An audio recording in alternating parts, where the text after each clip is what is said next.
ശിവശക്തി സംഭവൻ ദേവൻ കാരണങ്ങൾ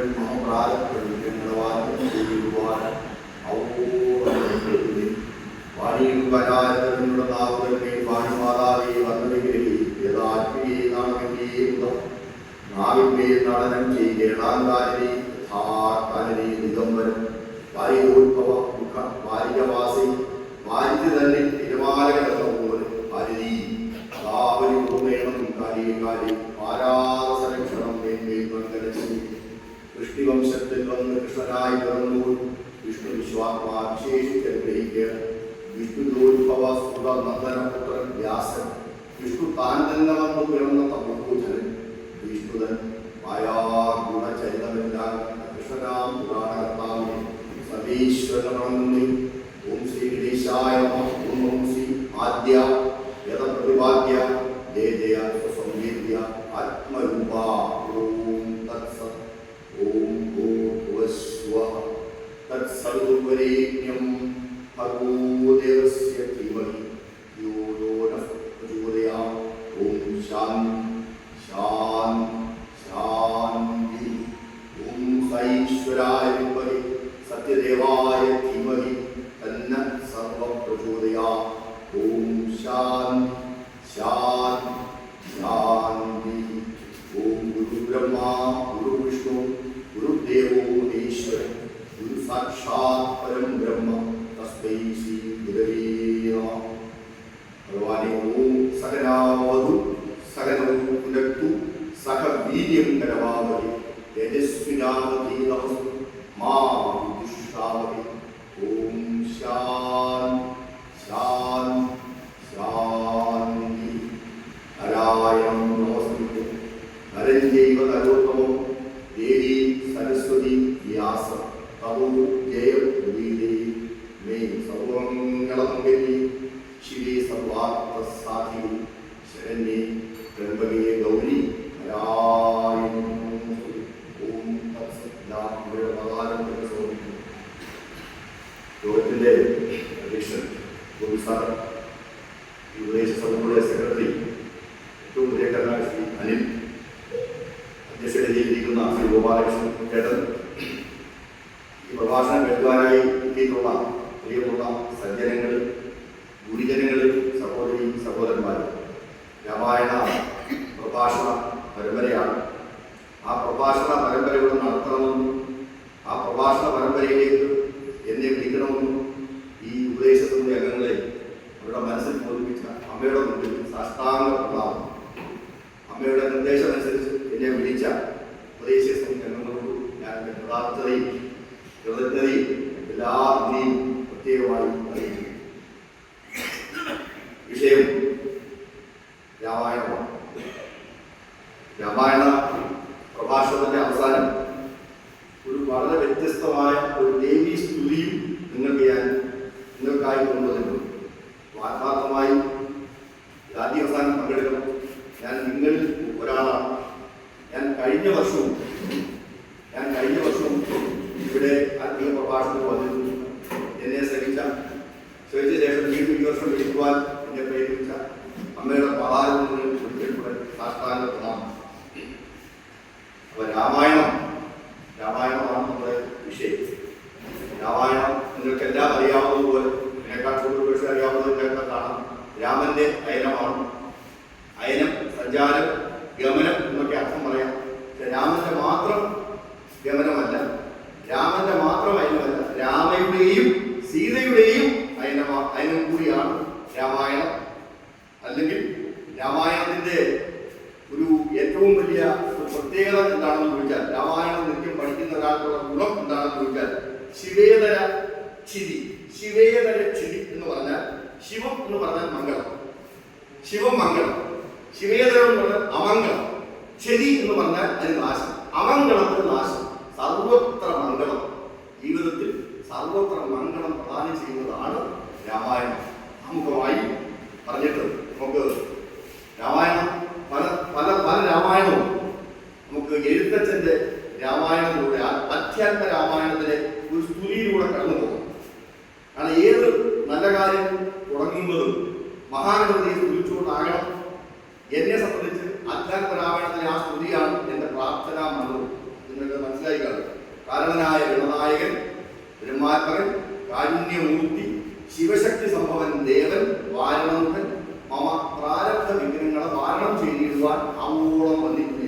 മഹാഗണപതിയെ ആവോളം വന്നിച്ചുകൊണ്ട് നോക്കാക്കി മഹാഗണപതി ഈ ഇടയ്ക്ക് ചില സങ്കല്പങ്ങളും ചില വിത്തുകളൊക്കെ മഹാഗണപതിയുടെ സങ്കല്പത്തെ കുറിച്ച് തന്നെ ചില ചർച്ചകളും അഭിപ്രായങ്ങളും വന്ന കാലഘട്ടമാണ്. മഹാഗണപതിയെ സംബന്ധിച്ച് മഹാഗണപതിക്ക് വലിയ തലയാണ്, ആനയുടെ മുകളിലുള്ള തല, വലിയ തല, വികസിത ബുദ്ധിയെ സൂചിപ്പിക്കുന്ന തല, വലിയ ചെവി, ആനയുടെ മുകളിലുള്ള ചെവി, നിരന്തരമായി ശ്രവണ മനന നിത്യാസത്തിന് ആവശ്യമായ ചെവി, വിശാലമായ നെറ്റിത്തം, 3 കണ്ണുകൾ, അത് ആ കണ്ണു 3 ചെറുതാണ്, സൂക്ഷ്മീകൃതക്കായ കണ്ണുകൾ, ആള് ഒറ്റ കൊമ്പനാണ്, രണ്ടില്ല, ഒറ്റ ചൈതന്യമേ. എന്താണ് ഈശ്വരൻ? ജന്മാദ്യസ്യത, ഒറ്റ ഉത്തരം, സത്യം പരം ധീമഹി. പരമമായ സത്യമാണ് ഈശ്വരൻ. ആ പരമമായ സത്യത്തെ നിങ്ങൾക്ക് എന്തു പേരിൽ വിളിക്കാം. പരമമായ സത്യമാണ് ഈശ്വരൻ, സത്യം പരം ധീമഹി. ആ പരമമായ സത്യത്തെ ഗണപതിയെന്നോ സുബ്രഹ്മണ്യനെന്നോ ദേവിയെന്നോ എന്തു വിളിക്കും? ജന്മാദ്യസ്യത, എന്താണ് ഈശ്വരൻ? ഒറ്റ ഉത്തരം, സത്യം പരം ധീമഹി. ആ ദ്വന്ദ്വാതീതമായ അദ്വൈത ബോധത്തെ കാണിക്കുന്ന ഒറ്റ കൊമ്പനാണ് ഗണപതി. ആ കൊമ്പിനിടയ്ക്കൂടെ ആര് കടന്നു പോകുന്നു? ഒരു തുമ്പിക്കൈ, മൊട്ടുസൂചിയിൽ തൊഴിൽ പറക്കും, വലിയ തടിയെടുക്കും. ധർമ്മവും അധർമ്മവും വേർതിരിച്ചറിയാൻ കഴിയുന്ന ഒരു കൊമ്പാണ് ആനയുടെ കൊമ്പ്. ഇങ്ങനൊരു ശാസ്ത്രീയ ഉപകരണവും ഇതുവരെ നിർമ്മിക്കപ്പെട്ടിട്ടില്ല എന്നാണ് വൈജ്ഞാനികമാണ്. അപ്പോൾ ഒറ്റ കൊമ്പിലൂടെ കടന്നു പോകുന്ന ധർമ്മ അധർമ്മ, നല്ലതും തിന്മയും വേർതിരിച്ചറിയാവുന്ന ഒരു തുമ്പിക്കൈ, വലിയ വയറെന്ന് പറഞ്ഞാൽ ബ്രഹ്മാണ്ടം മുഴുവൻ മഹാഗണപതിയിലാണ്. മഹാഗണപതി കഴിഞ്ഞുള്ള ഒരു കാൽ ഉയർത്തി വെച്ചില്ല. ആ കാലിലേക്ക് നോക്കി പ്രാർത്ഥിച്ചാൽ സർവ്വ അഭയമാണ്. മഹാഗണപതിയുടെ 2 വശത്ത്, ഒരു വശത്ത് ലക്ഷ്മി, ഒരു വശത്ത് സരസ്വതി. നമ്മുടെ ജീവിതത്തിലും നമുക്ക് സരസ്വതി ലക്ഷ്മി സമന്വയം ഉണ്ടാകട്ടെ. വിദ്യയിലൂടെ സമ്പത്ത് നേടാൻ ഭാഗ്യം ഉണ്ടാകട്ടെ. സരസ്വതി ലക്ഷ്മി സമന്വയം, അതാണ് മഹാഗണപതിയുടെ 2 വശം. പിന്നെ മഹാഗണപതിയുടെ മുമ്പിൽ മധുര പലഹാരങ്ങളുമായി ഒരു എലിയിരിക്കുന്നു. എരിച്ചാഴിയല്ല, ചുണ്ടൻ. മഹാഗണപതിയുടെ അനുഗ്രഹം ഉണ്ടെങ്കിൽ മാത്രം, ആജ്ഞ ഉണ്ടെങ്കിൽ മാത്രം, സമ്മതം ഉണ്ടെങ്കിൽ മാത്രമേ ഭക്ഷണം കഴിക്കുന്നുള്ളൂ. ഒരു മധുര പലഹാരം വരാൻ വരുന്നില്ല എന്ന് പറഞ്ഞാൽ നമ്മളും ജീവിതത്തിൽ ഇങ്ങനെ വലിച്ചുപാരിയൊന്നും ഉണ്ടാക്കാൻ ശ്രമിക്കേണ്ട.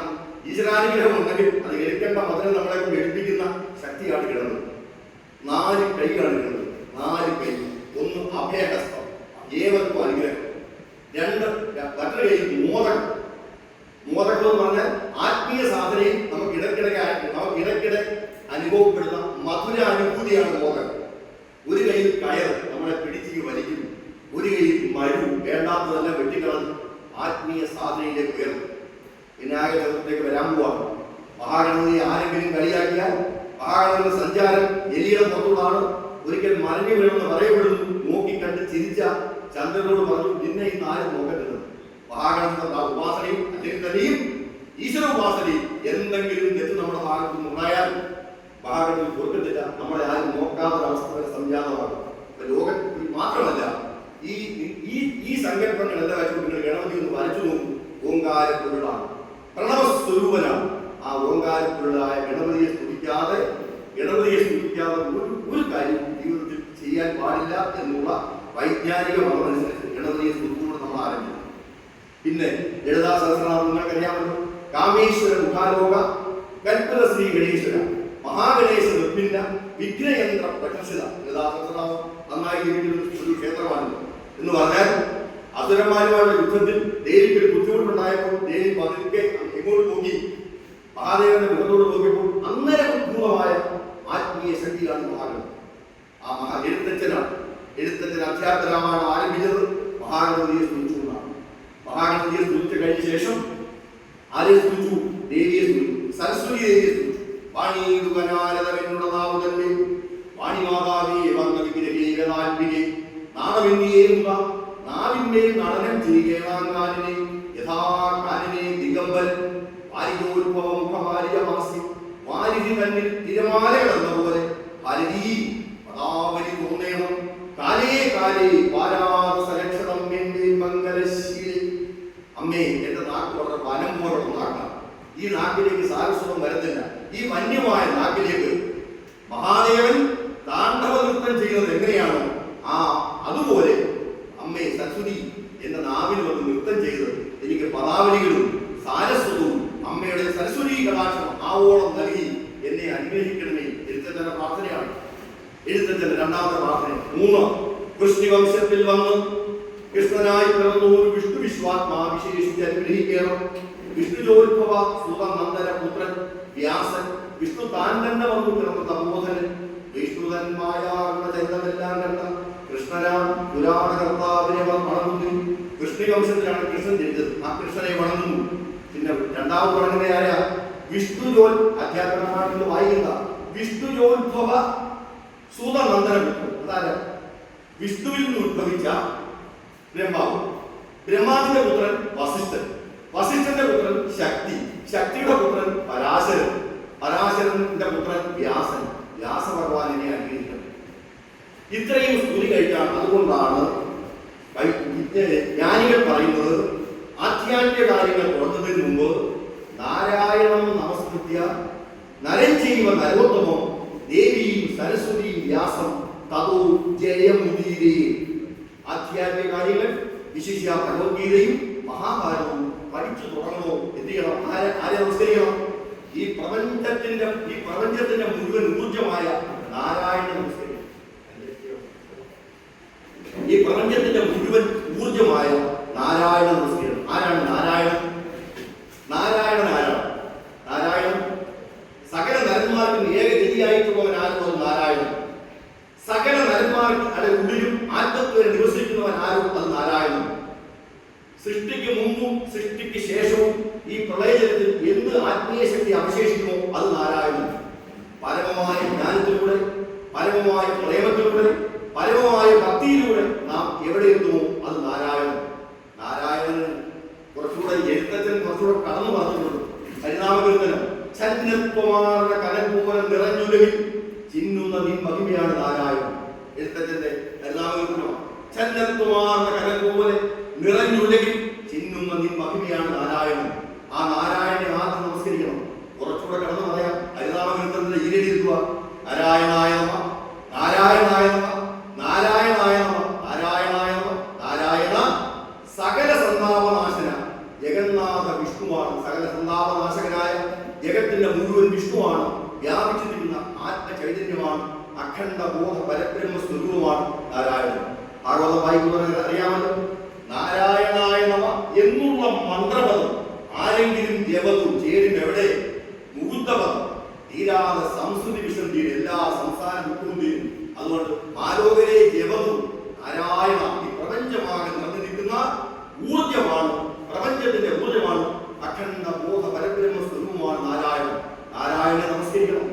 ആ നാരായണന്റെ പൂർണ്ണ അംശം സ്വീകരിച്ചുകൊണ്ട് ഇവിടെ വന്നിട്ടുള്ള അവതാര പുരുഷന്മാരെ നമസ്കരിക്കണം. ശ്രീരാമനും ശ്രീകൃഷ്ണനും സത്യവാക്യം നമ്മൾ ഓരോരുത്തരും എല്ലാ അവതാര പുരുഷന്മാരെയും നമസ്കരിക്കണം. ഈ അവതാര പുരുഷന്മാരിൽ നിന്ന് എല്ലാ സിദ്ധികളും സ്വാംശീകരിച്ച് തെക്തജീവന്മാരായ മഹാമനീഷികളുണ്ട്. അവരാണ് നരൻ. മനുഷ്യരിൽ നരൻ എന്നുള്ള വ്യത്യാസം.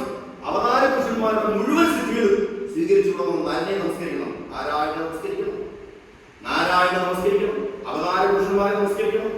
ഈ അവതാര പുരുഷന്മാരുടെ സിദ്ധികൾ ഏറ്റുവാങ്ങിക്കൊണ്ട് ഇവിടെ വന്ന നരനെ നമസ്കരിക്കണം. ഇവർക്ക് ഇതൊക്കെ നമസ്കരിക്കാനുള്ള പ്രചോദനം നൽകുന്ന ആരാ? സരസ്വതി കടാക്ഷമാണ്. സാരസ്വതമാണ്. മൂകാംബിക ദേവിയാണ്. ഇവിടെ പട്ടാഴി അമ്മയാണ്. ജഗദീശ്വരിയാണ്. ആ ജഗദീശ്വരിക്ക് ഇതെല്ലാം കൊടുക്കുന്ന ആരാ? വ്യാസ ഭഗവാനാണ്. ഇത്രയും ആളുകളെ നമസ്കരിച്ചുകൊണ്ട് ശരിക്കും ഒരു ആത്മീയ കാര്യങ്ങളിലേക്ക് നമ്മൾ ഇടപെടാം. ഗണപതിയെ സ്തുതിച്ചുകൊണ്ട് നാരായണം നമസ്കൃത്യ നരൻ ചെയ്യുക നരോത്തമോ ദേവി സരസ്വതി വ്യാസം തമോ ജയമുദീരി.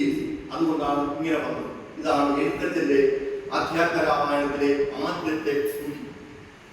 രാമായണം സകല അഭീഷ്ടസിദ്ധി നൽകുന്ന അത്യന്തം മഹാത്മ്യമേറിയ ധർമ്മ സന്ദേശം നൽകുന്ന ഒരു ഏറ്റവും ലോക ലോകത്തിലെ ആദ്യത്തെ ഇതിഹാസമാണ്. ലോകത്തിലെ ആദ്യത്തെ ഇതിഹാസവും രാമായണമാണ്. ലോകത്തിലെ ആദ്യത്തെ കവിതയും ആദ്യത്തെ കാവ്യവും ഈ രാമായണത്തിലാണ്. അത് വളരെ രാമന്റെയും സീതയുടെയും, ഞാൻ പറഞ്ഞത് രാമന്റെയും സീതയുടെയും അയനം, ഗമനം, സഞ്ചാരം, ഗതി എന്നൊക്കെ രാമായണത്തിനെ പറയാം. രാമായണം രചിച്ച ഉടനെ അനുഗ്രഹിച്ച ആളിന്റെ പേര് നമ്മുടെ സൃഷ്ടികർത്താവാണ് ബ്രഹ്മാവ്. പർവ്വതവും സമുദ്രവും ജലാശയവും ഒക്കെ ഉള്ള കാലം പോലും രാമായണത്തിന്റെ യശസ് വർദ്ധിച്ചുകൊണ്ടേ. ബ്രഹ്മാവിന്റെ അനുഗ്രഹസ്ഥ പർവ്വതം, സമുദ്രം, നദികൾ, ജലം ഇതൊക്കെ ഉള്ള കാലത്തോടും രാമായണത്തിന്റെ യശസ് വർദ്ധിച്ചുകൊണ്ടേയിരിക്കും.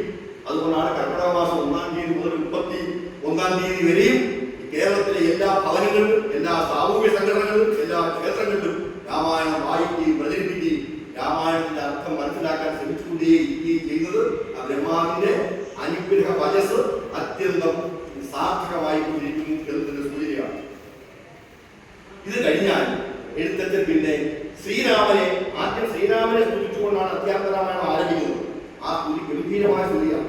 ശ്രീരാമ രാമ ശ്രീരാമചന്ദ്രാജയ, ശ്രീരാമ രാമ ശ്രീരാമഭദ്രാജയ, ശ്രീരാമ രാമ സീതാഭിരാമാജയ, ശ്രീരാമ രാമ ലോകാഭിരാമാജയ, ശ്രീരാമ രാമ രാവണാന്തകാരാമ, ശ്രീരാമ രാമ മമ ഹൃദി രമതാം രാമ രാമ, ശ്രീരാഘവാത്മാ രാമ, ശ്രീരാമ രമണീയ വിഗ്രഹ രമാപതി, നാരായണായ നമോ നാരായണായ നമോ നാരായണായ നമോ നാരായണ. ഇങ്ങനെ ശ്രീരാമനെ ആദ്യം സ്തുതിക്കുന്നു. രാമന്റെ വാക്കർത്ഥം രമിപ്പിക്കുന്നവൻ, രാമൻ രമിപ്പിക്കുന്നവൻ, രാമചന്ദ്രൻ ചന്ദ്രനെ പോലെ ശോഭയുള്ളവൻ, രാമഭദ്രൻ മംഗളസ്വരൂപൻ, ജയിച്ചാൽ, സീതാഭിരാമൻ സീതയെ സന്തോഷിപ്പിക്കുന്നവൻ, ലോകാഭിരാമൻ ലോകത്തിലെ ജനങ്ങളെ സന്തോഷിപ്പിക്കുന്നവൻ, രാവണാന്തകൻ രാവണനെ വധിച്ചവൻ, കാമഭ്രാന്തിന്റെ ഉടമയായിരുന്ന രാവണനെ വധിച്ചവൻ. ആ രാമൻ എന്റെ ഹൃദയത്തിൽ നിത്യം വന്ന് രമിക്കട്ടെ കളിയാടുകയും ചെയ്യും. ഈ രണ്ട് സ്തുതിയോടുകൂടിയാണ് ആധ്യാത്മരാമായണമല്ല അധ്യാത്മരാമായണം ആരംഭിക്കുന്നത്. ആ സ്തുതി പറഞ്ഞാൽ രാമായണം എന്താണ്? ലോകത്തിലെ ആദ്യത്തെ ഇതിഹാസമാണ്. എന്താണ് ഇതിഹാസം? ഇതിഹാസമാണ് ഇതിഹാസം. ഇതിഹാസം പാരമ്പര്യമായ ഉപദേശമാണ് ഇതിഹാസം. ധർമ്മവും അർത്ഥവും കാമവും മോക്ഷവുമാണ് 4 പുരുഷാർത്ഥം. ധർമ്മം, അർത്ഥം, കാമം, മോക്ഷം 4 പുരുഷാർത്ഥം. ഈ 4 പുരുഷാർത്ഥം ഉപദേശിക്കുന്നതും കഥായുക്തവുമായ പൂർവ്വ ചരിത്രമാണ് ഇതിഹാസം. ഇതിഹാസം എന്നാൽ എന്ത്? ധർമ്മം, അർത്ഥം, കാമം, മോക്ഷം ഉപദേശിക്കുന്നതും കഥായുക്തവുമായ പൂർവ്വചരിത്രമാണ് എന്താണ് ഇതിഹാസം. നമുക്ക് 2 ഇതിഹാസങ്ങൾ. ആദ്യത്തെ ഇതിഹാസം, ലോകത്തെ ആദ്യത്തെ ഇതിഹാസം രാമായണം. രണ്ടാമത്തെ നമ്മുടെ ഇതിഹാസം നമ്മുടെ മഹത്തായ നമ്മുടെ ഭാരതാംബയുടെ പേരിലുള്ള നമ്മുടെ രാജ്യത്തിന്റെ പേരിൽ ഇതിഹാസമുണ്ട്. ഭാരതത്തിന്റെ വാക്കർത്ഥം ഭാസിൽ രതിയുള്ള, പ്രകാശത്തിൽ രതിയുള്ള. ഭാരതം അർത്ഥം ഭാസിൽ രതിയുള്ള, പ്രകാശത്തിൽ രതിയുള്ളവർ വസിക്കുന്ന നാട്. ആ ഭാരതമാണ് നമ്മുടെ രണ്ടാമത്തെ ഇതിഹാസം. രാമായണവും ഭാരതവുമാണ് നമ്മുടെ ഇതിഹാസം.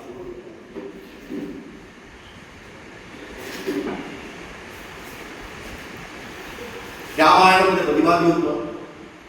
രാമായണം 2 തരത്തിലുണ്ടെങ്കിലും വാൽമീകി രാമായണത്തിന്റെ പ്രതിപാദ്യം ധർമ്മം. വാൽമീകി രാമായണത്തിന്റെ പ്രതിപാദ്യം ഒറ്റ വിഷയമാണ്. രാമോ വിഗ്രഹവാൻ ധർമ്മ. ആദ്യത്തെ ഇതിഹാസം വാൽമീകി രചിച്ചു. അതിനകത്ത് രാമൻ ഈശ്വരാവതാരമല്ല. രാമന്റെ ഈശ്വരാവതാരം വരുന്ന അധ്യാത്മരാമായണത്തിലാണ്. രാമോ വിഗ്രഹവാൻ ധർമ്മ. സിദ്ധാന്തങ്ങൾ രാമായണത്തിന്റെ പ്രതിപാദ്യം എന്ന് ചോദിച്ചാൽ രാമന്റെ അയനമാണ്, രാമന്റെ ഗമനമാണ്, രാമന്റെ സഞ്ചാരമാണ്. രാമന്റെയും അയനവും ഗമനവും സഞ്ചാരമാണ്. എന്താണ് രാമായണത്തിന്റെ പ്രതിപാദ്യം?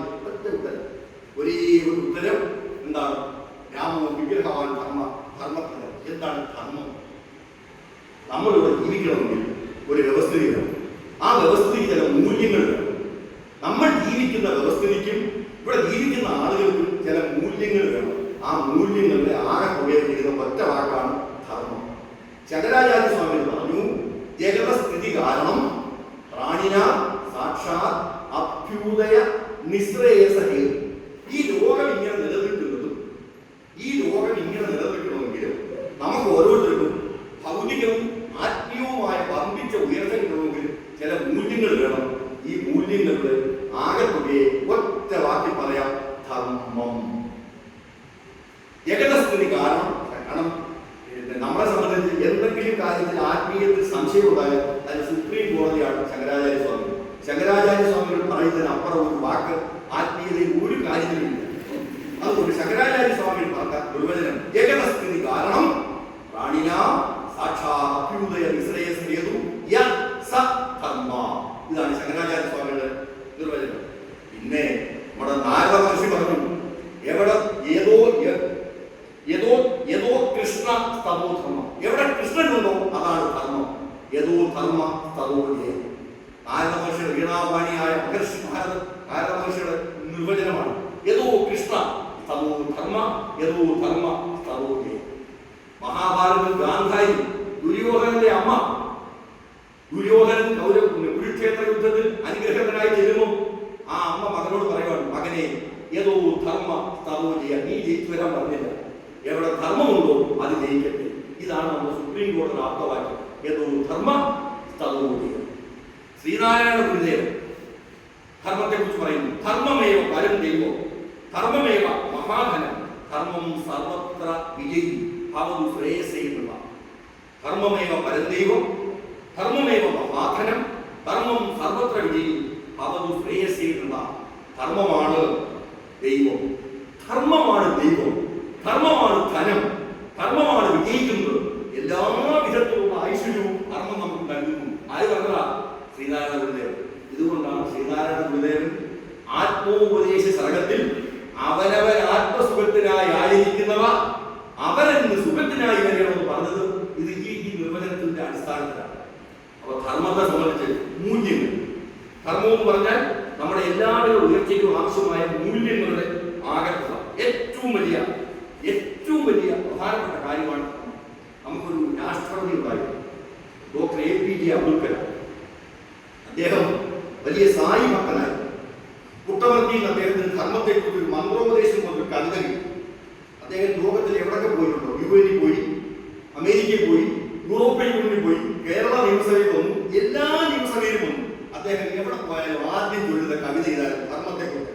ഹൃദയത്തിൽ ധാർമ്മികതയുണ്ടെങ്കിൽ, ശ്രദ്ധിക്കണേ, ഹൃദയത്തിൽ ധാർമ്മികതയുണ്ടെങ്കിൽ സ്വഭാവം സുന്ദരമാകും.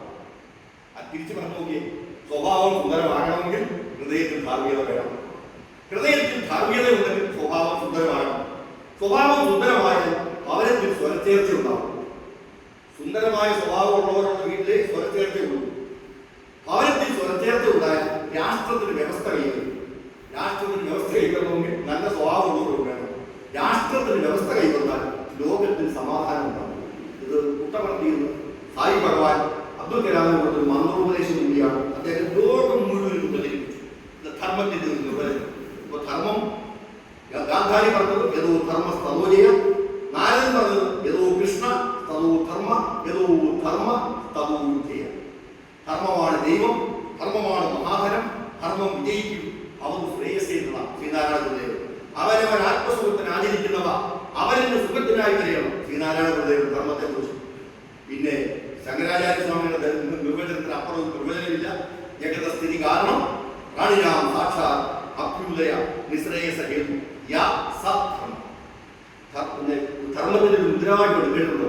ധർമ്മോ രക്ഷതി രക്ഷിത. ധർമ്മത്തെ അങ്ങോട്ട് രക്ഷിച്ചാൽ ധർമ്മം ഇങ്ങോട്ട് രക്ഷിക്കും. ധർമ്മത്തെ നമ്മൾ അങ്ങോട്ട് രക്ഷിച്ചാൽ ധർമ്മോ രക്ഷതി രക്ഷിത. അങ്ങോട്ട് രക്ഷിച്ചാൽ ധർമ്മം നമ്മളെ ഇങ്ങോട്ട് രക്ഷിക്കും. വേദമാണ് ധർമ്മത്തിന്റെ മൂലം. വേദവും ധർമ്മം മൂലം.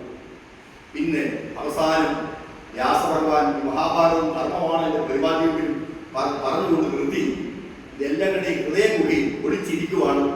അത് ആ ചാരമൊക്കെ ഒന്ന് നീക്കി ധാർമ്മികനായി നിങ്ങൾ ജീവിക്കരുതേ എന്ന് ആര് പറഞ്ഞു? വ്യാസഭഗവാൻ നമ്മളോട് പ്രത്യേകമായി പറയുക. ധർമ്മം ലോകത്തിലെ ഒരു ഭാഷയിലേക്കും തർജ്ജമ ചെയ്യാൻ ഇതുവരെ കഴിഞ്ഞിട്ടില്ലാത്ത പദമാണ്. ലോകത്തിലെ ഒരു ഭാഷയിലേക്കും തർജ്ജമ ചെയ്തിട്ടില്ലാത്ത പദമാണ് ധർമ്മം. ത്രിധാതുവിൽ നിന്ന് നിഷ്പന്നമാണ്.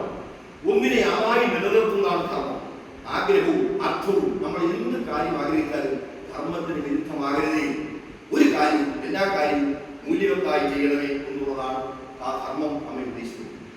വാൽമീകി രാമായണ പ്രമേയം രാമോ വിഗ്രഹവാൻ ധർമ്മ എന്ന് പറഞ്ഞതുകൊണ്ടാണ് ധർമ്മത്തെ നമ്മൾ പറഞ്ഞത്. രാമായണത്തിന്റെ ചരിത്രം നമുക്ക് അറിയത്തില്ല. രാമായണത്തിന്റെ ചരിത്രം എനിക്കറിയാവുന്നതൊക്കെ പറഞ്ഞില്ല. രാമായണം ശരിക്കും ഋഗ്വേദ അന്തർഗതമാണ്. രാമായണത്തിന്റെ തുടക്കം ഋഗ്വേദത്തിലാണ്. ആ സ്തോത്രം ഞാൻ വായിക്കും. ഭദ്രോ ഭദ്രയാ സജമാന ആഗാത്, ഭദ്രോ ഭദ്രയാ സജമാന ആഗാത്, സ്വസാരജ്ഞാനോ അഭ്യേനി പശ്ചാത്, സുപ്രകേതേർ യുഭിരഗ്നിർ വിധിഷ്ട്രന്തു ശബ്ദ വർണ്ണേർ അവിരാമം അസ്താത്. വായിക്കാം. ഭദ്രോ ഭദ്രയാ സജമാന ആഗാത്, സ്വസാരജ്ഞാനോ അഭ്യേനി പശ്ചാത്, സുപ്രകേതേർ യുഭിരഗ്നിർ വിധിഷ്ട്രന്തു ശബ്ദ വർണ്ണേർ അവിരാമം അസ്താത്. ഋഗ്വേദത്തിന്റെ 10-ാം അധ്യായത്തിലുള്ളതാണ്.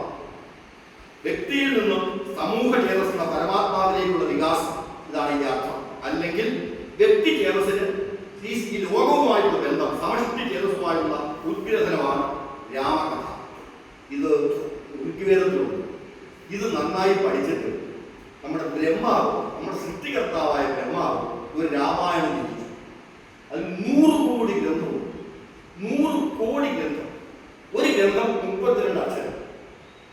ഒരു ഗ്രന്ഥം തന്നെ 32 അക്ഷരം. ഇപ്പൊ 100 കോടിയുള്ള 32, 3200 കോടി അക്ഷരമുള്ളതാണ് ആരാ രാമായണം.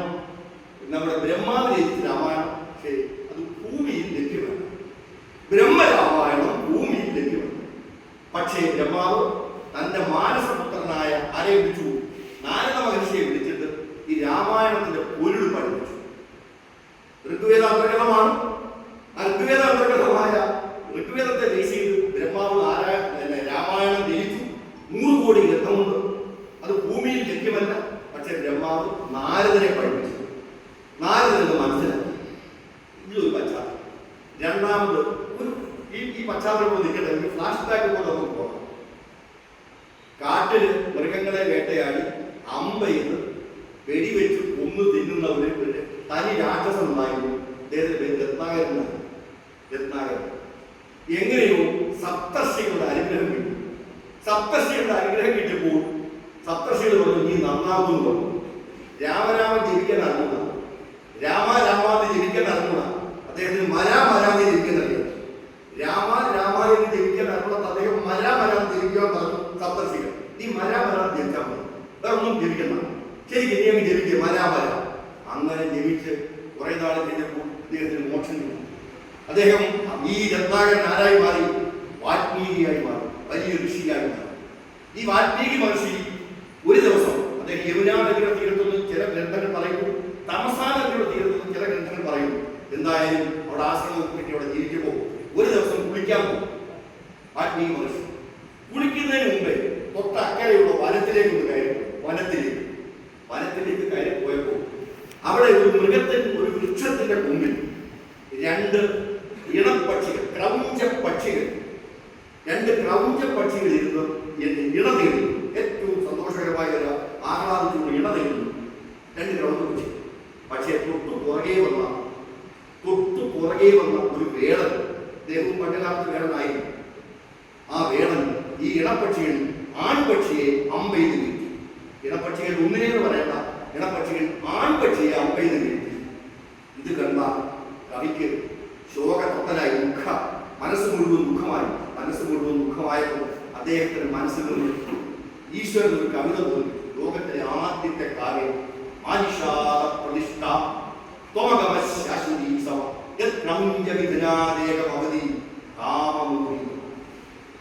നമ്മളാരും തോന്നിപ്പിച്ചാൽ ഈ സംഭവം കണ്ടപ്പോൾ വാൽമീകിയുടെ മനസ്സിലേക്ക് തോന്നിപ്പിക്കുക. മാനുഷാദ പ്രതിഷ്ഠാത്വം അഗമം ശാശ്വതീസമം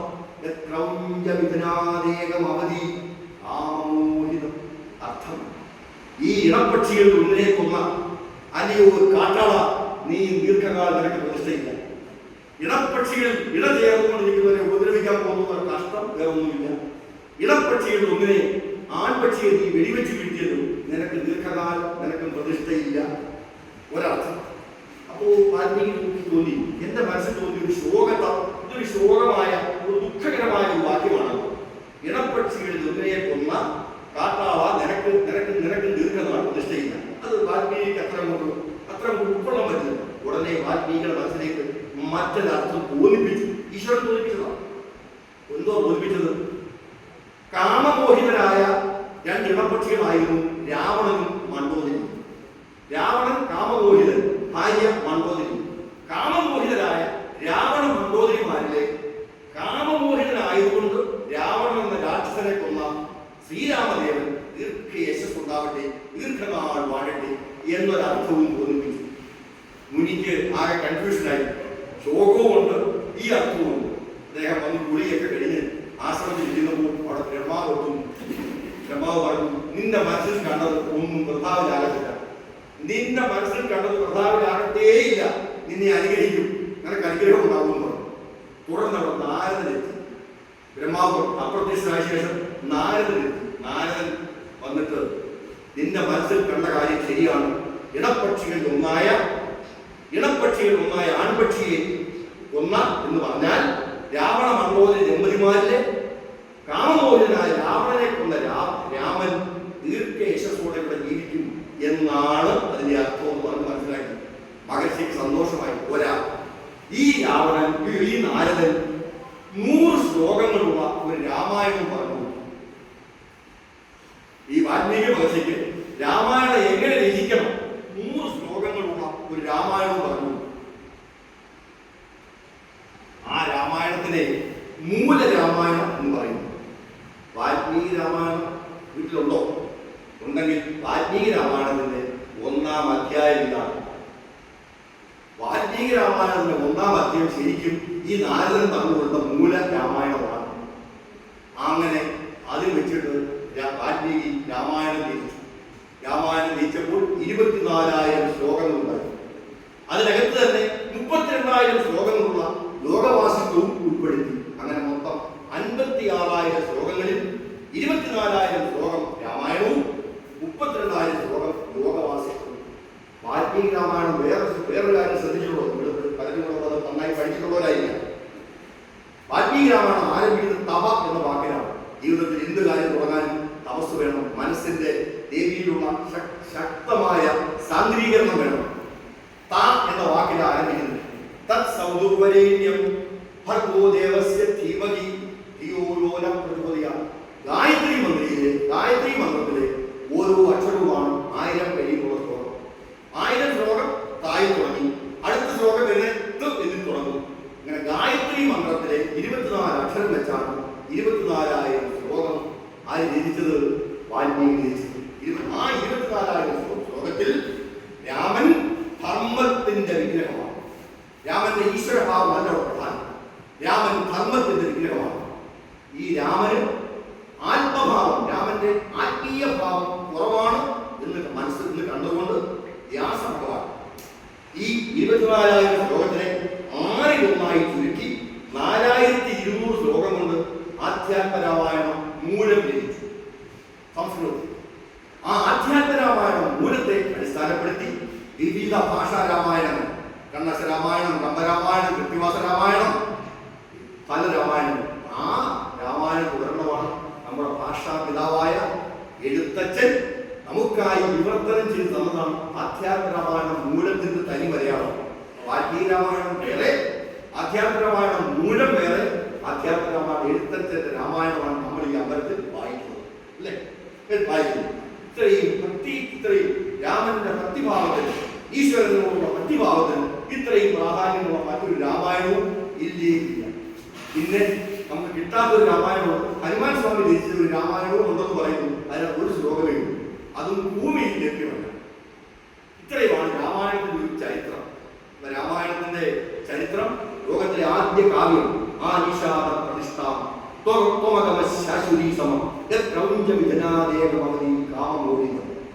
ആദ്യ കാവ്യം, ആദ്യ ഇതിഹാസം. പക്ഷേ രാമായണത്തിലെ ആദ്യത്തെ ശ്ലോകങ്ങളല്ല, ഇത് 1-ാം അധ്യായത്തിലെ 15-ാം ശ്ലോകമായിട്ട് കേൾക്കും വാൽമീകി രാമായണം. അത് ശ്രദ്ധിക്കണം. അതും അപ്പോഴും ബ്രഹ്മാവ് അനുഗ്രഹിച്ചു. ഇവിടെ സമുദ്രവും നദികളും ജലാശയമുള്ള കാലത്തോടും ഇതിന്റെ പ്രസിദ്ധി, ഇതിന്റെ കീർത്തി ഇങ്ങനെ വർദ്ധിച്ചുകൊണ്ടേയിരിക്കും. പിന്നീട് നമ്മൾ മനസ്സിലാക്കേണ്ടത് രാമന്റെ ഈശ്വരഭാവത്തിന് മുൻതൂക്കം നൽകിയാണ് അധ്യാത്മരാമായണം. ഇനി ഒരു ചോദ്യം വാൽമീകി നാരദനോട് ചോദിച്ചു. ആരാണ് രാമൻ? വാൽമീകി രാമായണത്തിന്റെ രചനയ്ക്ക് മുന്നോടിയായി വാൽമീകി ചോദിച്ച ഒരു ചോദ്യമുണ്ട്, ആരാണ് രാമൻ? അതാണ് വാൽമീകി രാമായണം തുടങ്ങുന്നത് എങ്ങനെയാണ്? തപസ്വാധ്യായ നിരതം തപസ്വീവയുതാംബരം നാരദം പരിപപ്രച്ഛ വാൽമീകിർ മുനിപം മുനിപുംഗവം. തപസ്വാധ്യായ നിരതനായ, വാക്കിന്റെ മർമ്മം അറിയാവുന്ന ഒരു ശ്രേഷ്ഠനായ അല്ലയോ നാരദ മഹർഷി, അങ്ങ് എനിക്കൊന്ന് പറഞ്ഞു തരണം, ആരാണ് ലോകത്തിലെ ഏറ്റവും ശ്രേഷ്ഠനായ പുരുഷൻ? ചോദ്യമാണ്, വാൽമീകിയുടെ ചോദ്യങ്ങൾ. കോന്നസ്മിൻ സമ്പ്രദാം ലോകേ ഗുണവാൻ കച്ച വീര്യവാൻ ധർമ്മജ്ഞ കൃതജ്ഞ സത്യവാക്യോ ദൃഢവൃത. ഈ ലോകത്തിൽ ഗുണവാനും ഹിതനും വിദ്വാനും സമർത്ഥനും ഏറ്റവും എല്ലാവർക്കും പ്രിയപ്പെട്ടവനുമായ മഹാൻ ആരാണ്? അടുത്ത ചോദ്യം. ചരിത്രേണ ചകോയുക്ത സർവഭൂതേഷു ഹിത വിദ്വാൻ കക സമർത്ഥച്ച കച്ചൈക പ്രിയദർശന. ചരിത്രയുക്തനും എല്ലാവർക്കും ഹിതനും വിദ്വാനും സമർത്ഥനും ഏവർക്കും പ്രിയതരമായ ദർശനം നൽകുന്നവരുമായ മഹാൻ ആരാണ്? അടുത്ത ചോദ്യം. ആത്മാവാൻ കോ ജിത ആത്മാവാൻ കോ ജിത ക്രോധോ ദുരിമാൻ കോ അനുസൂയക കസ്യ വിഭരി ദേവാച യാദരോഷ്യസ്യ സംവി. ആത്മാവാനും ക്രോധത്തെ ജയിച്ചവനും ദുരിമാനും ശോഭിക്കുന്നവനും അനസൂയകനും യുദ്ധത്തിൽ കോപം കൊണ്ടുനിൽക്കെ ദേവന്മാർക്ക് കൂടി പേടിക്കുന്നവനുമായ മഹാൻ ആരാണ്? ഏതത് വിചാമ്യഹം സ്വോതും പരം കൗതൂഹലം ഹിമേ അഹശ്വേത്തം സമർത്ഥോസി ജാതിവേവം വിധം നരം. ഇത് കേൾക്കാൻ അല്ലയോ നാരദ മഹർഷി, എനിക്കിത് ആഗ്രഹമുണ്ട്, എനിക്കിത് പറഞ്ഞു തരണം, എനിക്ക് കൗതൂഹലമുണ്ട്, ഇപ്രകാരമുള്ളത് ആരാണെന്ന് എന്നോടൊന്ന് പറഞ്ഞു തരണം. നാരദന്റെ ഉത്തരം. ഇക്ഷ്വാകു വംശപ്രഭവു രാമോ നാമ ജനൈസുത യദാത്മാ മഹാവീര്യോ ധൃതിമാൻ വശി. ഇക്ഷ്വാകു വംശത്തിൽ പറഞ്ഞ ജനങ്ങളാൽ രാമൻ എന്ന പേരിൽ അറിയപ്പെടുന്ന ആളാണ് അദ്ദേഹം. നിയതാത്മാവും സ്വയം നിയന്ത്രിക്കാൻ കഴിവുള്ളവരും മഹാവീര്യനും ശോഭയുള്ളവരും ധൃതിമാനും നല്ല ഉറച്ച നിലപാടുള്ളവരും ഇന്ദ്രിയ നിഗ്രഹം ത്യജിച്ചവനുമായ ലോകത്തിലെ ധർമ്മബുദ്ധിയായ രാമനാണ് അങ്ങയുടെ ചോദ്യത്തിലുള്ള ഉത്തരം. രാമോ വിഗ്രഹവാൻ ധർമ്മ. രാമൻ ആരാണ്? ഇക്ഷ്വാകു വംശപ്രഭവോ രാമോ നാമ ജനൈസുത യദാത്മാ മഹാവീര്യോ ധൃതിമാൻ വശി. ഇക്ഷ്വാകു വംശത്തിൽ പറഞ്ഞ ജനങ്ങളാൽ രാമൻ എന്ന പേരിൽ അറിയപ്പെടുന്ന ആളാണ് അദ്ദേഹം. സ്വയം നിയന്ത്രിക്കാൻ കഴിവുള്ള ആളാണ്, നിയതാത്മാവാണ്, മഹാവീര്യനാണ്, ശോഭയുള്ളവനാണ്, ധൃതിമാനാണ്, ഇന്ദ്രിയ നിഗ്രഹം സിദ്ധിച്ചവനുമാണ്. ഇതാണ് രാമൻ. രാമന്റെ പേരാരെയൊക്കെ പേരുന്ന ദിവസമുണ്ടല്ലോ, ആശുപത്രി പേര് കൊടുത്തേ ഉള്ളൂ. അച്ഛനൊക്കെയുടെ നേരത്തെ ചെയ്യും. ഇപ്പോഴും അന്നൊക്കെ എങ്ങനെയാണ്? 28-നാണ്. എങ്ങനെയാണ്? എന്തുകൊണ്ടാണ് രാമന്റെ പേരിട്ട്? എല്ലാവരുടെയും ആത്മചൈതന്യം, നമ്മുടെ എല്ലാവരുടെയും ഉള്ളിലുള്ള ആത്മചൈതന്യം എന്തോ അത് രാമൻ. നമ്മുടെ എല്ലാവരുടെയും ഉള്ളിലുള്ള ആത്മചൈതന്യത്തിന്റെ പേരാണ് എല്ലാവരുടെയും ഉള്ളിൽ എല്ലാവരെയും ജയിപ്പിക്കുന്ന ആത്മചൈതന്യം. രാമൻ. രാമൻ ജനിപ്പിക്കുന്നവൻ. അതുകൊണ്ടാണ് വസിഷ്ഠവൻ മഹർഷി ശ്രീരാമചന്ദ്രന് പേര് തന്നു, രാമനെന്ന് പേരിട്ടു. രാമൻ വല്ലാത്ത അർത്ഥമുള്ള പേരാ. എല്ലാവരുടെയും ആത്മചൈതന്യം, എല്ലാവരെയും രമിപ്പിക്കുന്നവൻ. അതുകൊണ്ട് ഈ രാമൻ ജനിച്ചപ്പം കൗസല്യ എങ്ങനെയാ കണ്ടത്? നമുക്കൊക്കെ മക്കളുണ്ടോ? രാമൻ ജനിച്ചപ്പോൾ കൗസല്യ എങ്ങനെയാ കണ്ടത്? ഗുരുവായൂരപ്പനെ കാണുമ്പോഴാണ് കണ്ടത്. ശംഖചക്ര ഗദാധാരിയായിട്ടാണ് കണ്ടത്. ശംഖചക്ര ഗദാധാരിയായിട്ടാണ് രാമനെ കൗസല്യ കണ്ടത്. ആ രാമനെ നോക്കി കൗസല്യ സ്തുതിക്കുവാണ്. രാമായണത്തിലെ ആദ്യത്തെ സ്തുതിയാണ്. നമസ്തേ വാസുദേവ മധുസൂദന ഹരേ. നമസ്തേ വാസുദേവ ശംഖചക്രാദ്യ ധര. നമസ്തേ വാസുദേവ മധുസൂദന ഹരേ. നമസ്തേ നാരായണ നരകാരി സമസ്തേശ്വര ശൗരി. നമസ്തേ ജഗത്പതി. രാമായണത്തിലെ ആദ്യത്തെ സ്തുതിയാണ് കൗസല്യ. മഹാവിഷ്ണുവായിട്ടാണ് കണ്ടത്. പിന്നെ എങ്ങനെ ഇങ്ങനെ സ്തുതിക്കാതിരിക്കും? അതുപോലെ ഇനി രാമായണത്തിലേക്ക് നമ്മൾ കടക്കുമ്പോൾ ഓരോരോ കാര്യങ്ങളായിട്ട് പറഞ്ഞു പോകാം. നിങ്ങൾക്ക് അറിയാവുന്ന കാര്യങ്ങൾ തന്നെ. വിശ്വാമിത്ര മഹർഷിക്ക് ഒരു യാഗം നടക്കണം. ആ കാട്ടിൽ മുഴുവൻ രാക്ഷസന്മാരും രാക്ഷസികളുമാണ്. ഇന്ദ്രജാലം അറിയാവുന്ന രാക്ഷസന്മാരാണ്. പക്ഷെ വിശ്വാമിത്ര മഹർഷിക്ക് യാഗരക്ഷയ്ക്ക് ആരെ കിട്ടണം? രാമനെയും ലക്ഷ്മണനെയും കൈപ്പറ്റിയെ കിട്ടണം. ദശരഥന്റെ അടുത്ത് നിന്ന് ചോദിച്ചു. വിവാഹമൊക്കെ കഴിഞ്ഞ് ദീർഘനാള് വലിയ യാഗമൊക്കെ നടത്തി കിട്ടിയ മക്കളാണ്. നമ്മളൊക്കെ അതിനെ വിടുവോ കാട്ടിലേക്ക് യാഗരക്ഷയ്ക്ക്? പക്ഷേ വിട്ടില്ലെങ്കിൽ മകൻ ശവിക്കുമെന്ന് മേടിച്ചുകൊണ്ട് വിശ്വാമിത്രൻ ആരാന്നറിയാമോ?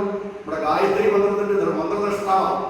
ഗായത്രി മന്ത്രത്തിന്റെ മന്ത്രദ്രഷ്ടാവാണ് വിശ്വാമിത്രൻ. ആ വിശ്വാമിത്രന്റെ കൂടെ ആരെ വിടുന്നു? രാമനെയും ലക്ഷ്മണനെയും വിടുന്നു. അപ്പോൾ നമുക്ക് ഏതൊരു അച്ഛനും അമ്മയ്ക്കും ഒരു കാര്യം മനസ്സിലാക്കുക, മക്കൾക്കെല്ലാം ഒരു അവതാര ദൗത്യമുണ്ട്. മക്കളെ വീട്ടിൽ കെട്ടിപ്പിടിച്ച് കൊണ്ടാനുള്ളതല്ല. ആ അവതാര ദൗത്യത്തിന് വേണ്ടി വിടേണ്ട കാര്യങ്ങൾ വിടണം എന്നൊരു സൂചനയാണ് ദശരഥനുണ്ടായ റിലക്റ്റൻസ് നമ്മെ ഉദ്ബോധിപ്പിക്കുന്നത്. അവസാനം അച്ഛനമ്മമാർക്ക് മനസ്സിലെങ്കിലും അവസാനം പിള്ളേരെ വീട്ടിൽ കെട്ടിപ്പിടിച്ചുകൊണ്ടിരുന്നാൽ ആ മമത ഒരുപക്ഷെ മുഖമായേക്കാം. മക്കളുടെ അവതാര ഉപദേശം നമ്മളെല്ലാം മനസ്സിലാക്കണം എന്നൊരു കഥ പ്രത്യേകമായി.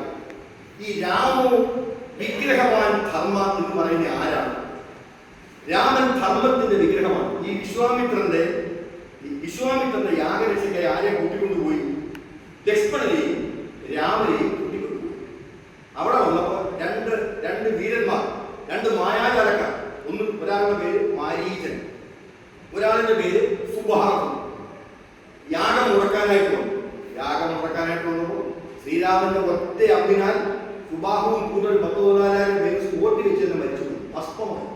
മാരീചൻ എങ്ങനെയും 100 യോജന അകലെയുള്ള കടലിൽ പോയി. മാരീചൻ 100 യോജന അകലെയുള്ള ഒരു കടലിൽ പോയി വീണു. ആ കടലിൽ നിന്ന് തപ്പിത്തടന്ന് എഴുന്നേറ്റ് പിന്നെ വന്ന് ആശ്രമത്തിൽ ധ്യാനിക്കുക. പിന്നെ ആരുടെയും യാഗം മുടക്കാനൊക്കെ പോയിട്ടുമില്ല. കിട്ടേണ്ടത് കിട്ടിയപ്പോൾ മാരീചന്റെ കാര്യങ്ങൾ മനസ്സിലായി. ഈ മാരീചന്റെ അടുത്തേക്ക് ആര് വരുന്നു? ഈ മാരീചന്റെ അടുത്തേക്ക് രാവണൻ വരുന്നു. രാവണൻ എന്തിനാ വരുന്നത്? രാവണന്റെ സഹോദരിയുണ്ട് ശൂർപ്പണഖ. വിളിക്കുക. അവർ ആ ശൂർപ്പണഖയ്ക്ക് രാമനെയും ലക്ഷ്മണനെയും ഭർത്താവായി കിട്ടിയാൽ കൊള്ളാവുന്ന സഹജമായ ഒരാഗ്രഹം. അപ്പൊ ശൂർപ്പണഖ അവസാനം സീതയെ പിടിച്ച് കഴിക്കാൻ തിന്നാൻ തുടങ്ങിയപ്പോഴാണ് ലക്ഷ്മണൻ ഇടപെട്ടിട്ട് ചില ഭാഗങ്ങളൊക്കെ ഛേദിച്ചു കളഞ്ഞു. ആരുടെ? ശൂർപ്പണഖ പോയി സഹോദരനായ രാവണനോട് ഈ കഥയൊക്കെ പഠിപ്പിക്കുമ്പോൾ രാവണന് സ്ത്രീ എന്ന് രാവണന് ബാക്കിയെല്ലാം പ്ലസ്. സ്ത്രീ ഇത്രയും കാമമോചനായ ഒരു മനുഷ്യൻ, ഇത്രയും കാമമോചനായ ഒരു രാക്ഷസൻ ഏറെ ഉണ്ടായിരുന്നു. ആ കാമമോചനായ രാവണൻ സീതയെ കിട്ടുന്ന ആഗ്രഹത്താൽ മാരീചന്റെ സഹായം തേടി വന്നപ്പോൾ മാരീചൻ രാവണനോട് പറയുവാണ്, നിനക്ക് ആരാണ് ഈ ബുദ്ധി ഉപദേശിച്ചത്? നിന്നെ കൊല്ലാനാണ് രാമൻ അവതരിച്ചതെന്ന് പണ്ട് നാരദൻ പറഞ്ഞ് ഞാൻ കേട്ടിട്ടുണ്ട്. നിനക്ക് ആരായാലും ഈ ബുദ്ധി ഉപദേശിച്ചു തന്നവൻ നല്ലവനല്ല. പണ്ട് ഒരു യാഗം മുടക്കാൻ പോയി ഞാൻ കടലിൽ പോയി വീണവനാണ്. അപ്പൊ അതുകൊണ്ട് രാ എന്ന് കേട്ടാൽ പോലും എനിക്ക് പേടിയാണ്. രാ എന്ന വാക്ക് പോലും എനിക്ക് പേടിയാണ്. പക്ഷേ രാ എന്ന വാക്ക് പോലും എനിക്ക് പേടിയാണ് എന്നുള്ളത് ഒരു പരമസത്യമാണെങ്കിലും നീ വന്നൊരു സഹായം ഇങ്ങനെ ചോദിച്ചപ്പോൾ ഞാൻ എന്ത് ചെയ്യാനാണ്? എന്തായാലും നിന്റെ കൈകൊണ്ട് മരിക്കുന്നതിനേക്കാൾ ഭേദം രാമന്റെ കൈകൊണ്ട് മരിക്കുന്നതാണ്. പക്ഷേ ഒരു കാര്യം നീ ഓർത്തുകൊള്ളുക, രാമനെ പോലെ ധർമ്മത്തിന്റെ വിഗ്രഹം വേറെ ആരുമില്ല. രാമോ വിഗ്രഹവാൻ ധർമ്മ എന്ന് ശത്രുവായ മാരീചനെ കൊണ്ട് പോലും പറയിപ്പിച്ച ആളാണ് രാമൻ. അപ്പൊ നമ്മളും നമ്മുടെ ജീവിതത്തിൽ ആരോട് ശത്രുത പാടില്ല. അഥവാ ആരോടെങ്കിലും ശത്രുതയുണ്ടെങ്കിൽ ആ ശത്രുവിനെ കൊണ്ട് പോലും നല്ലത് പറയിപ്പിക്കുവാനുള്ള ഒരു ത്രാണി, ഒരു ശേഷി നമുക്ക് ഏവർക്കും ഉണ്ടായിരുന്നു. രാമവും വിഗ്രഹവാൻ ധർമ്മ എന്ന് പറയുന്നത് നമ്മളാരുമല്ല. പണ്ട് ഒറ്റ അമ്പുകൊണ്ട് 100 യോജന അകലെ കടലിൽ പോയി വീണ മാരീചൻ പറയുവാണ് ഈ രാമനാണ് ധർമ്മത്തിന്റെ വിഗ്രഹം, രാമവും വിഗ്രഹവാൻ ധർമ്മം. അങ്ങനെ ശത്രുവിനെ കൊണ്ട് പോലും എന്താ പറയുന്നത് ധർമ്മമൂർത്തിയാണ് പ്രയോഗിക്കുവാൻ നമുക്ക് ഏവർക്കും തീർച്ചയായും എല്ലാവിധ അനുഗ്രഹവും ഉണ്ടാകും. പിന്നെ രാമന്റെ ധർമ്മം വിമലമായ ധർമ്മമാണ്. രാമൻ മഹാവിഷ്ണുവായിട്ട് അവതരിച്ച ആളാണ്. രാമന്റെ പട്ടാഭിഷേക ദിവസം രാമനെ രാജചക്രവർത്തിയായിട്ട് അഭിഷേകം ചെയ്യാൻ പോകുന്ന നാളെയെങ്കിൽ ഇന്ന് രാത്രി രാമനെ ദശരഥനും കൈകേയും കൂടെ അങ്ങോട്ട് പിടിച്ചിട്ട് കൈകേയി കരയുന്നു, ദശരഥനും കരയുന്നു. അപ്പൊ ചോദിച്ചു, എന്തിനാണ് അമ്മയും അച്ഛനും കരയുന്നത്? അപ്പോ കൈകേയി നാക്കെടുത്ത് പറയുകയാണ്, നീ മൂലമാണ് ഞാൻ കരയുന്നത്. നീയാണ് ഞാൻ കരയുന്നതിന് കാരണം, മറ്റാരുമല്ല. നീ മൂലമാണ് ഞാൻ കരയുന്നത്. അപ്പോൾ രാമൻ ചോദിച്ചു, ഞാൻ മൂലമാണെങ്കിൽ ഞാൻ വിഷം കുടിച്ചേക്കാം. ഞാൻ അഗ്നിയിൽ ചാടിയേക്കാം, ഞാനും ഇല്ലാതായേക്കാം എന്നാ അമ്മയോട് പറയുന്നു. അതൊന്നും വേണ്ട, നീ ഒരു കാര്യം ഉറപ്പ് വന്നാൽ മതി. എന്തോ ഉറപ്പ്? നീ 14 വർഷം കാട്ടിലേക്ക് പോവുകയും ഈ രാജ്യഭാരം എന്റെ മകനായ ഭരതന് കൊടുക്കാമെന്ന് നീ ഉറപ്പ് നൽകാൻ വേണ്ടി പറഞ്ഞു. ഈ 14 വർഷത്തിന്റെ കടയിൽ നമുക്കൊരു വസ്തുവോ നമുക്കൊരു ബാങ്ക് ക്ലെയിമോ എന്തെങ്കിലും ക്ലെയിം ഉണ്ടെങ്കിൽ 12 വർഷം നമ്മളത് ക്ലെയിം ചെയ്തില്ലെങ്കിൽ പിന്നെ നമുക്ക് കിട്ടത്തില്ല. ക്ലെയിം ഇല്ല, നോ ക്ലെയിം. മാക്സിമം 12 വർഷത്തേക്ക് നമ്മളൊരു കാര്യം ബാങ്കിലോ മറ്റ് സർക്കാർ ഓഫീസിലോ എവിടെയെങ്കിലും ക്ലെയിം ചെയ്തില്ല. 19 എത്ര കയറ്റി അടിച്ചേക്കുക, എത്ര 14 വർഷത്തേക്ക് കാട്ടി പോയേക്കാം. പിന്നെ എന്റെ മകനെ ശരി അങ്ങനെയെങ്കിൽ അങ്ങനെ അമ്മയെ പറയുവാണ്, രാമൻ പറയുവാണ്, അമ്മയെ ഞാൻ അർത്ഥകാമനോ സ്ഥാനമാനങ്ങൾക്ക് വേണ്ടി ജീവിക്കുന്നവനോ അല്ല അമ്മയെ, ഞാൻ ഋഷിതുല്യമാണ്. എന്റെ ധർമ്മം മലിനമില്ലാത്ത ധർമ്മമാണ്, വിമലമായ ധർമ്മമാണ്. രാമോ വിഗ്രഹമായ ധർമ്മം മാത്രമല്ല, ഇന്ന് ശത്രുവിനെ കൊണ്ട് പറയിപ്പിച്ചവൻ മാത്രമല്ല, രാമന്റെ ധർമ്മം വിമലമായ മലിനമില്ലാത്ത ധർമ്മമാണെന്ന് കൂടി തീർച്ചയായും അങ്ങനെയുള്ളവരായി മാറുവാൻ തീർച്ചയായും നമുക്കും ഓരോരുത്തർക്കും കഴിയും. ഈ യാഗത്തിലേക്ക് ഈ രാമന് കിട്ടിയ ഈ പട്ടാഭിഷേകം ഇത് സെക്രട്ടേറിയറ്റിലൊക്കെ ജോലി നമുക്കറിയാം. ഒരാൾക്ക് ഏതെങ്കിലും ഒരു നല്ല സ്ഥാനത്തേക്ക് ഉത്തരവാകുന്നു എന്ന് കേട്ടാൽ അതിനെ പാലവെക്കാൻ സർവ സന്നാഹങ്ങൾ എടുത്തു പോകുന്ന പണി പണ്ടേ ഉണ്ട്. ഇതാരായിരിക്കും പ്രേരിപ്പിച്ചത്? കൈകൈയുടെ കൂട്ടുകാരി മന്ധര. ശരിക്കും ഞാൻ പറയും, എനിക്ക് രാമായണം വായിച്ചാൽ മനസ്സിലാവുന്നത് മന്ധരയല്ല, കൈകൈയുടെ മനസ്സിന്റെ വളമാണ് മന്ധര. കൈകൈയുടെ മനസ്സ് ഏങ്കോടിച്ച മനസ്സാണ്, കൈകൈയുടെ മനസ്സ് ഓങ്കോടിച്ച മനസ്സാണെന്ന് പറയാം. ഞാൻ അങ്ങനെ പറയുന്നുണ്ട്. വളഞ്ഞ് തിരിഞ്ഞ മനസ്സാണ് കൈകൈയുടെ മനസ്സ്. നേരെയുള്ള മനസ്സുള്ളവരെ പറഞ്ഞ് തിരിപ്പിക്കാൻ പറ്റത്തില്ല. മന്ധര തിരിപ്പിച്ചു എന്ന് പറയുമ്പോൾ രാവണ വധത്തിന് വേണ്ടിയാണെന്നൊക്കെ ന്യായമൊക്കെ പറയാമെങ്കിലും നമ്മൾ കൂട്ടുകാരെ തെരഞ്ഞെടുക്കുമ്പോൾ കൂട്ടിച്ചോണം. ഏങ്കോടിച്ച മനസ്സുള്ളവനാണെന്ന കൂട്ടുകാരെങ്കിലും നമ്മളും ഏങ്കോടിച്ചവനാണെങ്കിലും പറഞ്ഞ് തിരിക്കും. രാജ്യാഭിഷേകം മഹാവിഷ്ണുവായി അവതരിച്ച രാമന് കിട്ടിയ രാജ്യഭാരം ചക്രവർത്തി സ്ഥാനം തട്ടിത്തെറിപ്പിച്ച് കളഞ്ഞ മന്ധര എന്ന് പറഞ്ഞാൽ കൈകൈയുടെ മനസ്സാണ്. ആ കൂന് ആ ഏങ്കോടിച്ച ഭാവം മന്ധരയുടേതല്ല. മന്ധരയ്ക്കുണ്ടാകാം, കൈകൈയുടേതാണ്. കൈകൈയെ പോലുള്ള ആളുകളെ വളരെ സൂക്ഷിക്കുക. ശങ്കരാചാര്യ സ്വാമികൾ ഇതിനൊക്കെ പറഞ്ഞൊരു വാക്കുണ്ട്. ശങ്കരാചാര്യ സ്വാമികൾ ജാഗ്രത, സമൂഹത്തിൽ ജീവിക്കുമ്പോൾ ജാഗ്രത, സർക്കാർ ഓഫീസിൽ ജോലി ചെയ്യുമ്പോൾ ജാഗ്രത, ക്ഷേത്രോപദേശം സമർപ്പിക്കുമ്പോൾ ജാഗ്രത, വളയ്ക്കാനും തിരിക്കാനും ദുഷിപ്പ് നമ്മളിലേക്ക് കുത്തിവെക്കാനും ഒരുപക്ഷെ ആളുകളുണ്ടാകാം. ആ ദുഷിപ്പിൽ നമ്മൾ വീഴാതിരിക്കണം എന്നുള്ള വിനീതമായ ഒരു അഭ്യർത്ഥനയാണ് എനിക്ക് നിങ്ങളോട് പറയേണ്ടത്. പിന്നെ ഇതൊക്കെ ആയാലും കൗസല്യ രാമന്റെ അമ്മ കലികാണ്.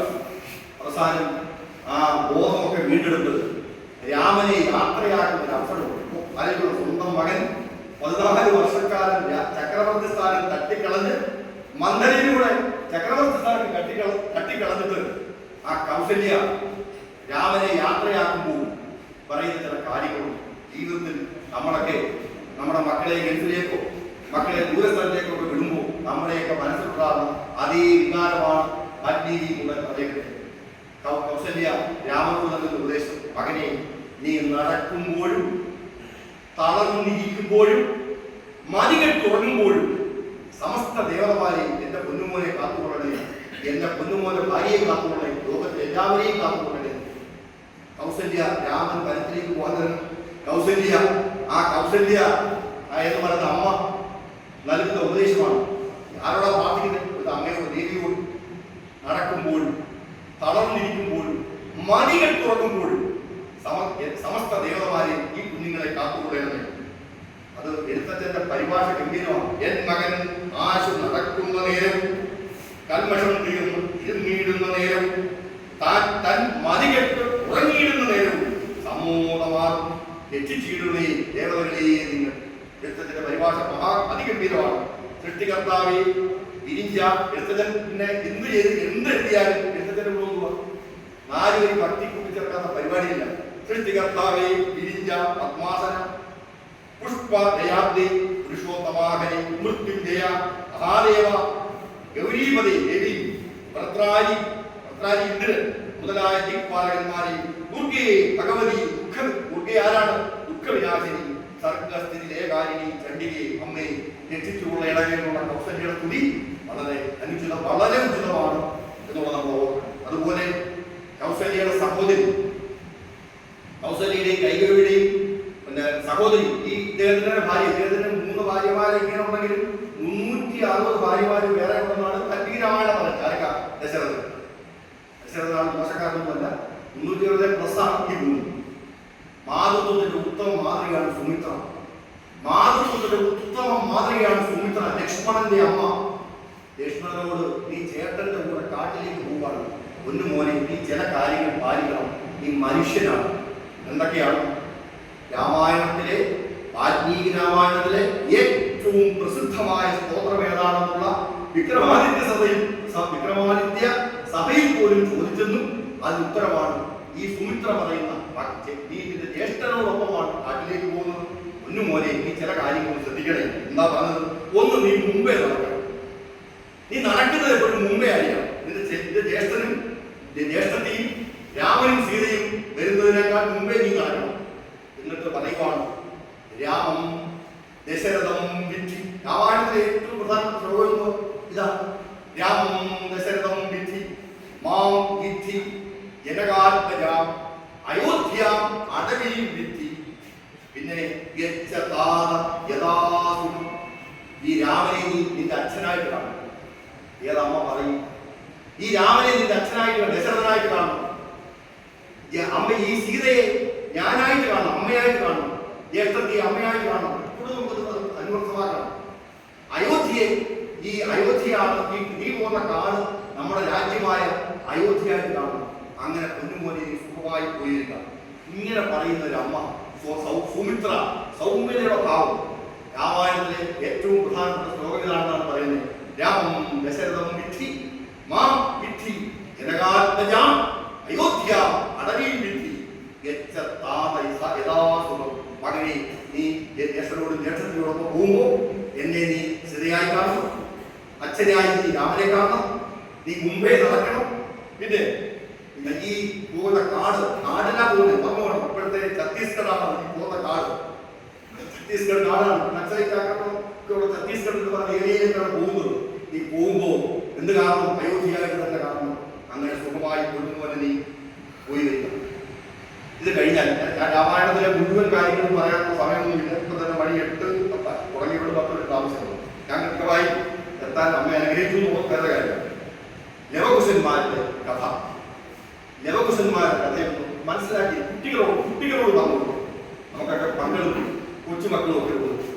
ലവകുശന്മാരുടെ എനിക്കിഷ്ടപ്പെട്ട 3-4 കാര്യങ്ങൾ ഞാൻ പറയാം. പഠിക്കാനുള്ള കഴിവ്, ഒരു കാര്യം അവതരിപ്പിക്കാനുള്ള കഴിവ്, ഓർത്തു വയ്ക്കാനുള്ള കഴിവ്, പോയിന്റ് ബൈ പോയിന്റ് മറ്റൊന്നും ചിന്തിക്കാതെ പറയാനുള്ള കഴിവ്.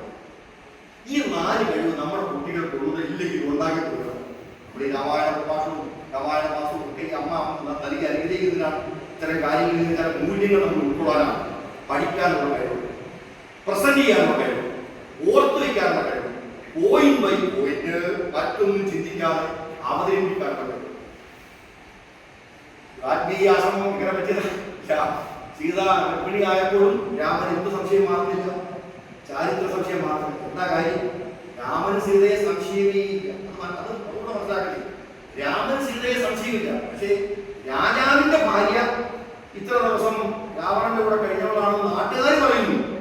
അതുകൊണ്ട് രാജാവിന്റെ ഭാര്യയ്ക്ക് അഗ്നിശുദ്ധി വേണം. അതുകൊണ്ടാണ് രാമൻ സീതയ്ക്കുള്ളത്. സീതയുടെ അച്ഛന്റെ സുഹൃത്തായ ജനകന്റെ സുഹൃത്തായ വാൽമീകി ആശ്രമത്തിൽ ഉണ്ടാക്കിയ അവിടെ വെച്ചാണ് ഈ ലവനെയും കുശിനെയും നേരത്തെ കൊച്ചുകളെ പ്രസവിക്കുന്നത്. നേരത്തെ കൊച്ചുകളെ പ്രസവിച്ചപ്പോൾ ഒരു ഗർഭപ്പുല്ല് കൊടുത്തിട്ട് ഒരറ്റം പിടിച്ചവൻ, ആദ്യത്തെ അറ്റം പിടിച്ചവൻ ലവനെന്നും മറ്റേ അറ്റം പിടിച്ചവൻ കുശനെന്നും ഒക്കെ പേരിട്ടു. വാൽമീകി എന്ത് ചെയ്തു? ലവനെയും കുശനെയും രാമായണം പഠിപ്പിച്ചു. ഈ വാൽമീകി രാമായണം നന്നായി പഠിപ്പിച്ചു. 24,000 ശ്ലോകങ്ങൾ പഠിപ്പിച്ചു. അങ്ങനെ അവരിങ്ങനെ പോവാ, ഇതിങ്ങനെ പാടി നടന്നതാണ്. ഒരു ദിവസം ശ്രീരാമന്റെ വിദ്വൽ സദസ്സിലെത്തി. ശ്രീരാമൻ അറിഞ്ഞുകൂടാതെ എന്റെ മക്കളാണ്. അവിടെ നിന്ന് 30 ദിവസം കൊണ്ട് 24,000 ശ്ലോകം വാൽമീകി രാമായണം വള്ളി പുള്ളി വിടാതെ അർത്ഥം ചോരാതെ ജയിച്ചു. അറിയിക്കണം, ലവകുശന്മാരാണ്. രാമന്റെ സീതയുടെ മക്കളാണ്. വാൽമീകി മഹർഷി പഠിപ്പിച്ചതാണ്. വാൽമീകി മഹർഷി രചിച്ച രാമായണം 30 ദിവസം കൊണ്ട് 24,000 ശ്ലോകം ഭംഗിയായി ജയിച്ചു. ഉടനെ രാമൻ 56,000 സ്വർണ്ണനാണയം പുസ്തകമാണ്. 56,000 സ്വർണ്ണനാണയം. നമ്മളൊക്കെ ആണെങ്കിൽ ഇപ്പൊ എന്ത് പറയും? 56,000 44,000 ഉണ്ടെങ്കിൽ എത്ര ആവും? 1,00,000 ആവും. കിട്ടിയാൽ എന്നാലും ഉണ്ടല്ലോ. ഇവര് പറഞ്ഞിട്ട് മറുപടി കേൾക്കണം. ഞങ്ങൾ ആശ്രമത്തിൽ വളർന്നവരാ, ഞങ്ങൾക്ക് ഇതൊന്നും ആവശ്യമില്ല, ഞങ്ങൾക്ക് വേണ്ടതല്ല മകർഷി തരുന്നുണ്ട്, ഞങ്ങൾക്ക് അവിടെ ആരില്ല, ഞങ്ങൾക്ക് അച്ഛനില്ല, ഞങ്ങൾക്ക് കളിക്കാൻ കൂട്ടുകാരില്ല, വന്യമൃഗങ്ങളാണ് കൂട്ടുകാർ, ഞങ്ങൾക്ക് ആശ്രമത്തിൽ നിന്ന് കിട്ടുന്നതല്ലാതെ ആരുടെയും ഒരു സമ്മാനവും ആവശ്യമില്ല. ദയവ് ചെയ്ത് നമ്മുടെ വീട്ടിലെ മക്കളുടെ കല്യാണങ്ങൾക്ക് ഓഡിറ്റോറിയത്തിലേക്ക് കല്യാണ സമ്മാനം കൊണ്ടുവന്നാൽ വാങ്ങണം, നമ്മൾ തിരിച്ചു കൊടുക്കും.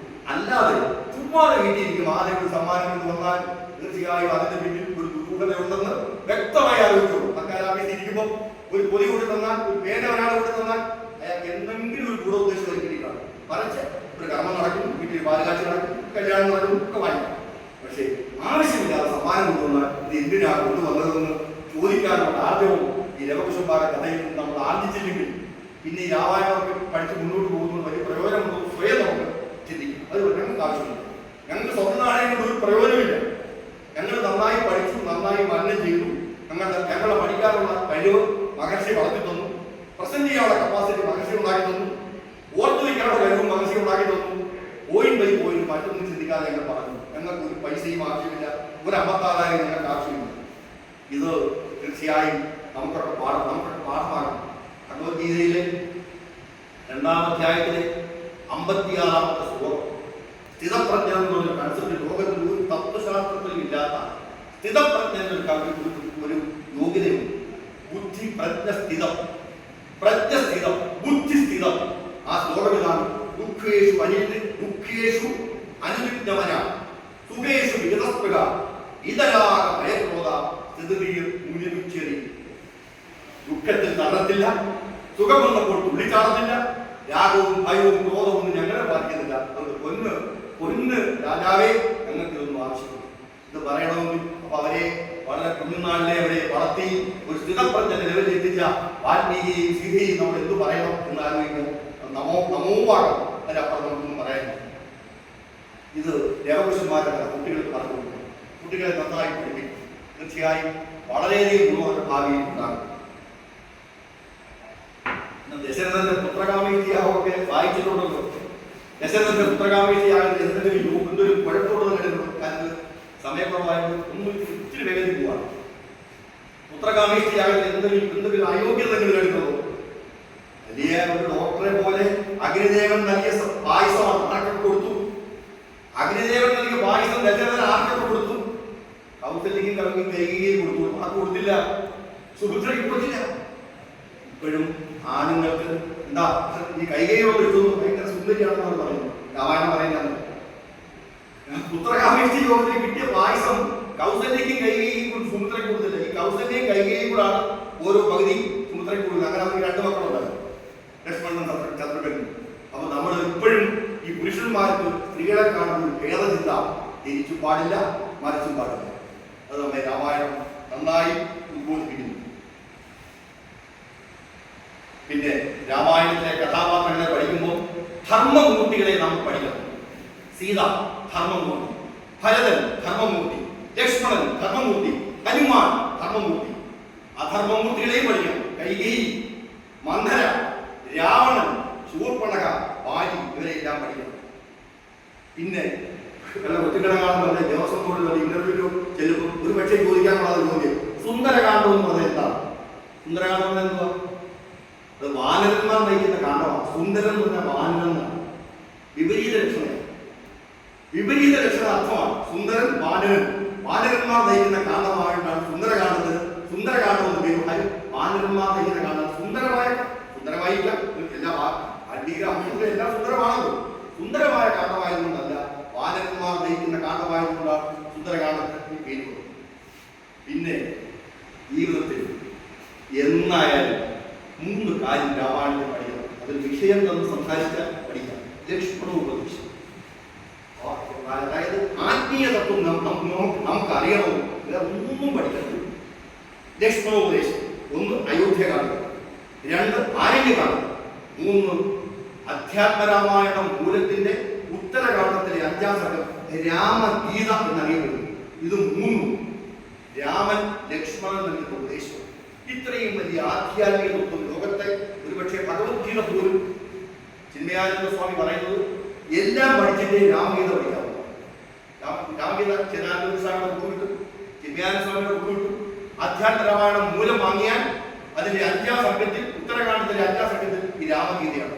രാമഗീത പഠിച്ചു കഴിഞ്ഞാൽ നമ്മൾ ഈ ഇരിക്കുന്ന മുഴുവൻ ആളുകളും, ലോകത്തുള്ള മുഴുവൻ ആളുകളും എത്തേണ്ട മോക്ഷത്തിൽ എത്തിയെങ്കിലും പോകും. ഇനി ഒരു പുനരഭി ജനനം, പുനരഭി മരണമൊന്നും പിന്നില്ല. അത്ര ഉത്കൃഷ്ടമാണ്. ലക്ഷ്മണോപദേശം പഠിക്കണം. ഇന്ന് പ്രഭാഷണം ഒരു വർഷം അറേഞ്ച് ചെയ്യുമ്പോൾ കാലയെ കൊണ്ട് പറയുകയും ലക്ഷ്മണോപദേശം ആളുകളെ കൊണ്ട് പറയുകയും ചെയ്ത വലിയ മാറ്റം. ആ വിഷയത്തിൽ ഒതുങ്ങി സംസാരിച്ച ആത്മീയമായി ഇത്രയും ഉണർവുണ്ടാക്കുന്ന മറ്റു ഉപദേശം ഒരുപക്ഷെ ഉണ്ടോ എന്ന് കരുതാം. അങ്ങനെ ലക്ഷ്മണോപദേശം മൊത്തം പഠിച്ചു കഴിയുമ്പോൾ ഒരു കാര്യം ബോധ്യമാവും. ബ്രഹ്മ ജ്ഞാനാവലി മാലയിൽ പറഞ്ഞിട്ടുള്ളതുപോലെ ബ്രഹ്മ സത്യം, ജഗത് മിഥ്യ. എന്താണ്? ജീവോ ബ്രഹ്മൈവനാമരം. നമ്മുടെ ഉള്ളിലുള്ള ജീവൻ ബ്രഹ്മമാണ്. ബ്രഹ്മസത്യം ജഗത് മിഥ്യ, ജീവോ ബ്രഹ്മൈവനാമര. അനേന വേദ്യം തത് ശാസ്ത്രം. ഇത് വേദാന്ത ബിംബിമാണ്. ഇത് വേദാന്തത്തിന്റെ പെരുമ്പറയാണ്. ഇതിനപ്പുറം ഒരു പെരുമ്പറയില്ല. ലക്ഷ്മണോപദേശം പഠിച്ചു കഴിഞ്ഞ ഒരാളുടെ മനസ്സിലേക്ക് വരുന്ന വികാരം ഞാൻ പറഞ്ഞു. ബ്രഹ്മസത്യം, ഈ പ്രപഞ്ചമായി പ്രവർത്തിക്കുന്ന നാരായണൻ മാത്രം സത്യം. ജീവൻ ബ്രഹ്മസത്യം, ജഗത്ത് മിഥ്യ. ഇല്ലെന്നല്ല, ജഗത്തില്ലെന്നല്ല, ഇല്ലാത്ത കാര്യങ്ങൾ ഉണ്ടെന്ന് തോന്നിക്കുന്ന ഒരു മായയുണ്ട്. ആ മായയെ നമ്മൾ തിരിച്ചറിയും. ജീവനും ബ്രഹ്മവും ഒന്നു തന്നെ. അനേക വേദ്യം ശാസ്ത്രം. ഇത് വേദാന്ത ബിംബിമ. അങ്ങനെ വേദാന്തത്തിന്റെ പെരുമ്പറ കോശം, വേദാന്തത്തിന്റെ പെരുമ്പറ കോശം നമ്മെ പഠിപ്പിക്കുന്നു ലക്ഷ്മണോപദേശം. രാമായണം വായിക്കുമ്പോൾ ലക്ഷ്മണോപദേശം അയോധ്യകാണ്ഡത്തിലെയും ആരണ്യകാണ്ഡത്തിലെയും അധ്യാത്മ രാമായണം മൂല പ്രത്യേക പുസ്തകമായിട്ട് കിട്ടും. രാമഗീത കൂട്ടുകാരി ചേർന്ന്, പരിശ്രമം പറ്റിയ ആളുകളൊക്കെ കൂട്ടുകാരി ചേർന്ന് ഇരുന്നിട്ട് ആഴ്ച ഒരു ശ്ലോകം ഇതം പഠിച്ചാൽ 44 ശ്ലോകമേ ഉള്ളൂ. ആ ഗീതയ്ക്ക് അപ്പുറമാണ്, ഗീതയ്ക്കും അപ്പുറം അറിയാമല്ലോ, ഭഗവത്ഗീതയ്ക്കും അപ്പുറമാണ് ബ്രഹ്മസത്യം, ജഗത് മിഥ്യ, ജീവോ ബ്രഹ്മൈവ നാമര. ഇത് എന്താണ്? അനേക വേദ്യം സശാസ്ത്രം. ഇത് വേദാന്ത ബിംബിമ. പരമ്പൊരുൾ എന്താണെന്ന് നമുക്ക് മനസ്സിലാവും. ഇതാണ് എഴുത്തച്ഛൻ ലളിതമായി നമുക്ക് പറഞ്ഞു തന്നിട്ടുള്ള ഹരിനാമവിഗ്രഹം 10ാം ശ്ലോകം. ഒരു സാധനം തത്വത്തിനുള്ളിൽ ഉദയം ചെയ്തിരുന്ന പൊരുളൊത്തിയിടുവാൻ ഒരു പദാന്തേ ഭരിപ്പവന് മുക്തിക്കു തക്ക ഉപദേശം തരും. ജനനമറ്റേതും അന്നവന് നാരായണായ നമഃ, നാരായണായ നമഃ, നാരായണായ നമഃ, നാരായണായ നമഃ, നാരായണായ നമഃ, നാരായണ സകല സന്താപനാശനം ജഗന്നാഥ വിഷ്ണു ഹരിനാരായണായ നമഃ. ഈ തത്വം എന്താണ്? തത്വത്തിനുള്ളിൽ ഉദയം ചെയ്തിരുന്ന പൊരുളെത്തിയിടുവാൻ ഒരു പദാന്തേ ഭരിച്ചാൽ, ലക്ഷ്മണോപദേശം പഠിച്ചാൽ, രാമഗീത പഠിച്ചാൽ നമുക്ക് എന്ത് മനസ്സിലാവും? നമുക്ക് മുക്തിക്ക് തക്ക ഉപദേശം കിട്ടും. പിന്നെ ജനനവും മരണവുമില്ല. നമ്മൾ ഈശ്വരനാണ്. ഞാൻ തത്വമസിയാണ്. എന്റെ ഉള്ളിൽ ഈശ്വരനാണ്. അഹം ബ്രഹ്മാസ്മിയാണ്. ഞാൻ ബ്രഹ്മമാണ്.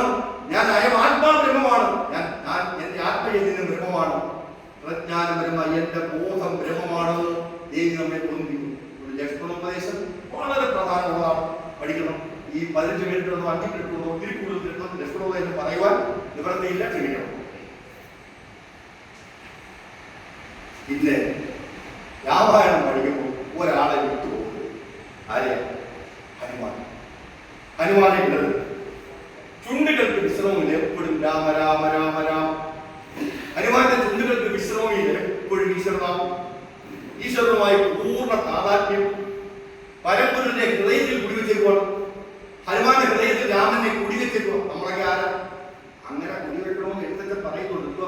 എഴുത്തച്ഛൻ ചിത്തത്തിൽ അച്യുത കളിപ്പന്തലിട്ട് വിളയാടിയിടുവൻ മനസ്സിൽ നാരായണായ എന്ന് പറയുന്നുണ്ട്. ഹനുമാൻ ആ ചിത്തത്തിൽ കളിപ്പന്തലിട്ട് ഓണകാലത്ത് മാത്രമല്ല എല്ലാ കാലത്തും കളിപ്പന്തലിട്ട് വെച്ചേക്കുക. അഹങ്കാര രഹിതനായ പരമഭക്തൻ. ഒരു അഹങ്കാരവും ഹൃദയത്തിൽ സദാ രാമൻ രാമ രാമ. ഈ ഒരു മന്ത്രമല്ലാതെ എല്ലാവരെയും പീഡിപ്പിക്കുന്ന ആത്മമന്ത്രം. ശക്തിയുടെയും പരാക്രമത്തിന്റെയും ഉത്തമ മാതൃക. ഈശ്വരനുമായി താതാത്മ്യം പ്രാപിച്ച ഭക്തൻ. രാവണവധത്തിന് അവസരമുണ്ടായിട്ടും അത് തന്റെ പ്രഭുവിനായി വിട്ടുകൊടുത്തു. ഞാൻ സീതയുള്ളത് കണ്ടു, അങ്ങനെയൊന്നും പറയുന്നു, അതിനപ്പുറം ഇരുന്ന് പറഞ്ഞു. ആ കർമ്മം നിർവഹിക്കേണ്ടത് എന്റെ മഹാനായ ശ്രീരാമദേവൻ തന്നെയാണ്. പിന്നെ നമ്മളൊന്ന് ആലോചിച്ച് നോക്കി. ഹനുമാൻ ലങ്കയിൽ ചെന്നപ്പോൾ എവിടെ തന്നെ ചാടിയത്? സീത എവിടെയുള്ളത് അറിഞ്ഞൂടാ. ആദ്യം ഇങ്ങനെ പലയിടത്തും ചെറുതായി പലയിടത്തും കറങ്ങിപ്പോയി. രാവണന്റെ ബെഡ്റൂമിൽ ചെന്നു. രാവണന്റെ ബെഡ്റൂമിൽ ചെന്നപ്പോ ബെഡ്റൂമിലെ അവസ്ഥയൊക്കെ പറയേണ്ടത്. രാവണന്റെ ഭാര്യ ലോക മതാരസ എന്നാണ് വാൽമീകി രാമായണം പറയുന്നത്. ഡോക്ടർ ലീലാവതിയുടെ ഒരു വിശേഷമായി ഞാൻ പറഞ്ഞു. ലോക മതാരസയായ മണ്ഡോദരിയെ വസ്ത്രമില്ലാതെ കണ്ടിട്ടും പലരെയും വസ്ത്രമില്ലാതെ കണ്ടിട്ടും ഹനുമാൻ മാറ്റമുണ്ടായി. ബ്രഹ്മചര്യം ഒരു ഇഞ്ച് തെറ്റിയിട്ടില്ല. നമുക്ക് പറ്റണം. ഹനുമാന്റെ കഥ പഠിക്കുമ്പോ രാവണന്റെ ബെഡ്റൂമിന്റെ തലക്കെട്ടിന് ഇങ്ങനെ കൂടിയിരിക്കുകയാണ് ചെറിയ ജീവിയായിട്ട്. അത് കണ്ടപ്പോ ഈ മതാലസയും മണ്ണോദരിയും ഒന്നും കണ്ടപ്പോൾ ഹനുമാനൊരു മാറ്റമുണ്ടായി. ഹനുമാൻ ഇതിന്റെയൊക്കെ പ്രതീകം. ചുണ്ടുകൾക്ക് വിശ്രമമില്ല, എപ്പോഴും രാമനാമം, ഈശ്വരനുമായി പൂർണ്ണ താതാത്മ്യം. പരമ്പൊരുളിലെ തന്റെ ഹൃദയത്തിൽ അഹങ്കാരരഹിതൻ, ഹൃദയത്തിൽ സദാരാമൻ ദേവി, ഈശ്വരനുമായി താതാത്മ്യം പ്രാപിച്ചവൻ. രാവണവധത്തിന് അവസരം ഉണ്ടായിട്ടും തന്റെ പ്രഭുവിന് വിട്ടുകൊടുത്തു. ആരോഗ്യവാൻ, ശാരീരികവും ആത്മീയവുമായ ആരോഗ്യവാനാണ്. മനോജ്ഞനുള്ള കഴിവ്. മതാലസിയായി മണ്ഡോദരിയെ കണ്ടിട്ടും ഒന്നും തോന്നാത്ത പൂർണ്ണ ബ്രഹ്മചാരി. തീർച്ചയായും ആ രാമൻ, ആ ഹനുമാനെ പഠിക്കണം. ഹനുമാന്റെ സ്തുതി എന്താണ്? ഏറ്റവും പ്രധാനപ്പെട്ട സ്തുതി മനോജമം മാരുത തുല്യലേഖം ഇതേന്ദ്രിയം ബുദ്ധിമതാപരിഷ്ടം പാദാത്മജം വാനരയൂഥം മുഖ്യം ശ്രീരാമഭൂതം ശരണം പ്രവൃത്തി. എന്തു വിചാരിച്ചാൽ നടക്കും. ആ ഭക്തി നമ്മൾ അതുപോലെയായി. ഇനി ഒരുപാട് കാര്യങ്ങൾ പറയണമെന്നുണ്ടെങ്കിലും രാമതത്വം എന്നൊരു കഥയും. രാമതത്വം നമ്മുടെ അധ്യാത്മ രാമായണത്തിലുള്ള രാമതത്വം ശ്ലോകം ഒന്ന് വായിക്കാം.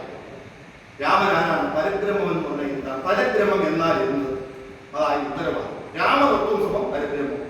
സച്ചിദാനന്ദം ഏകം അദ്വയം പരബ്രഹ്മം നിശ്ചലം സർവോപാധി നിർമുക്തം സത്താമാത്രം.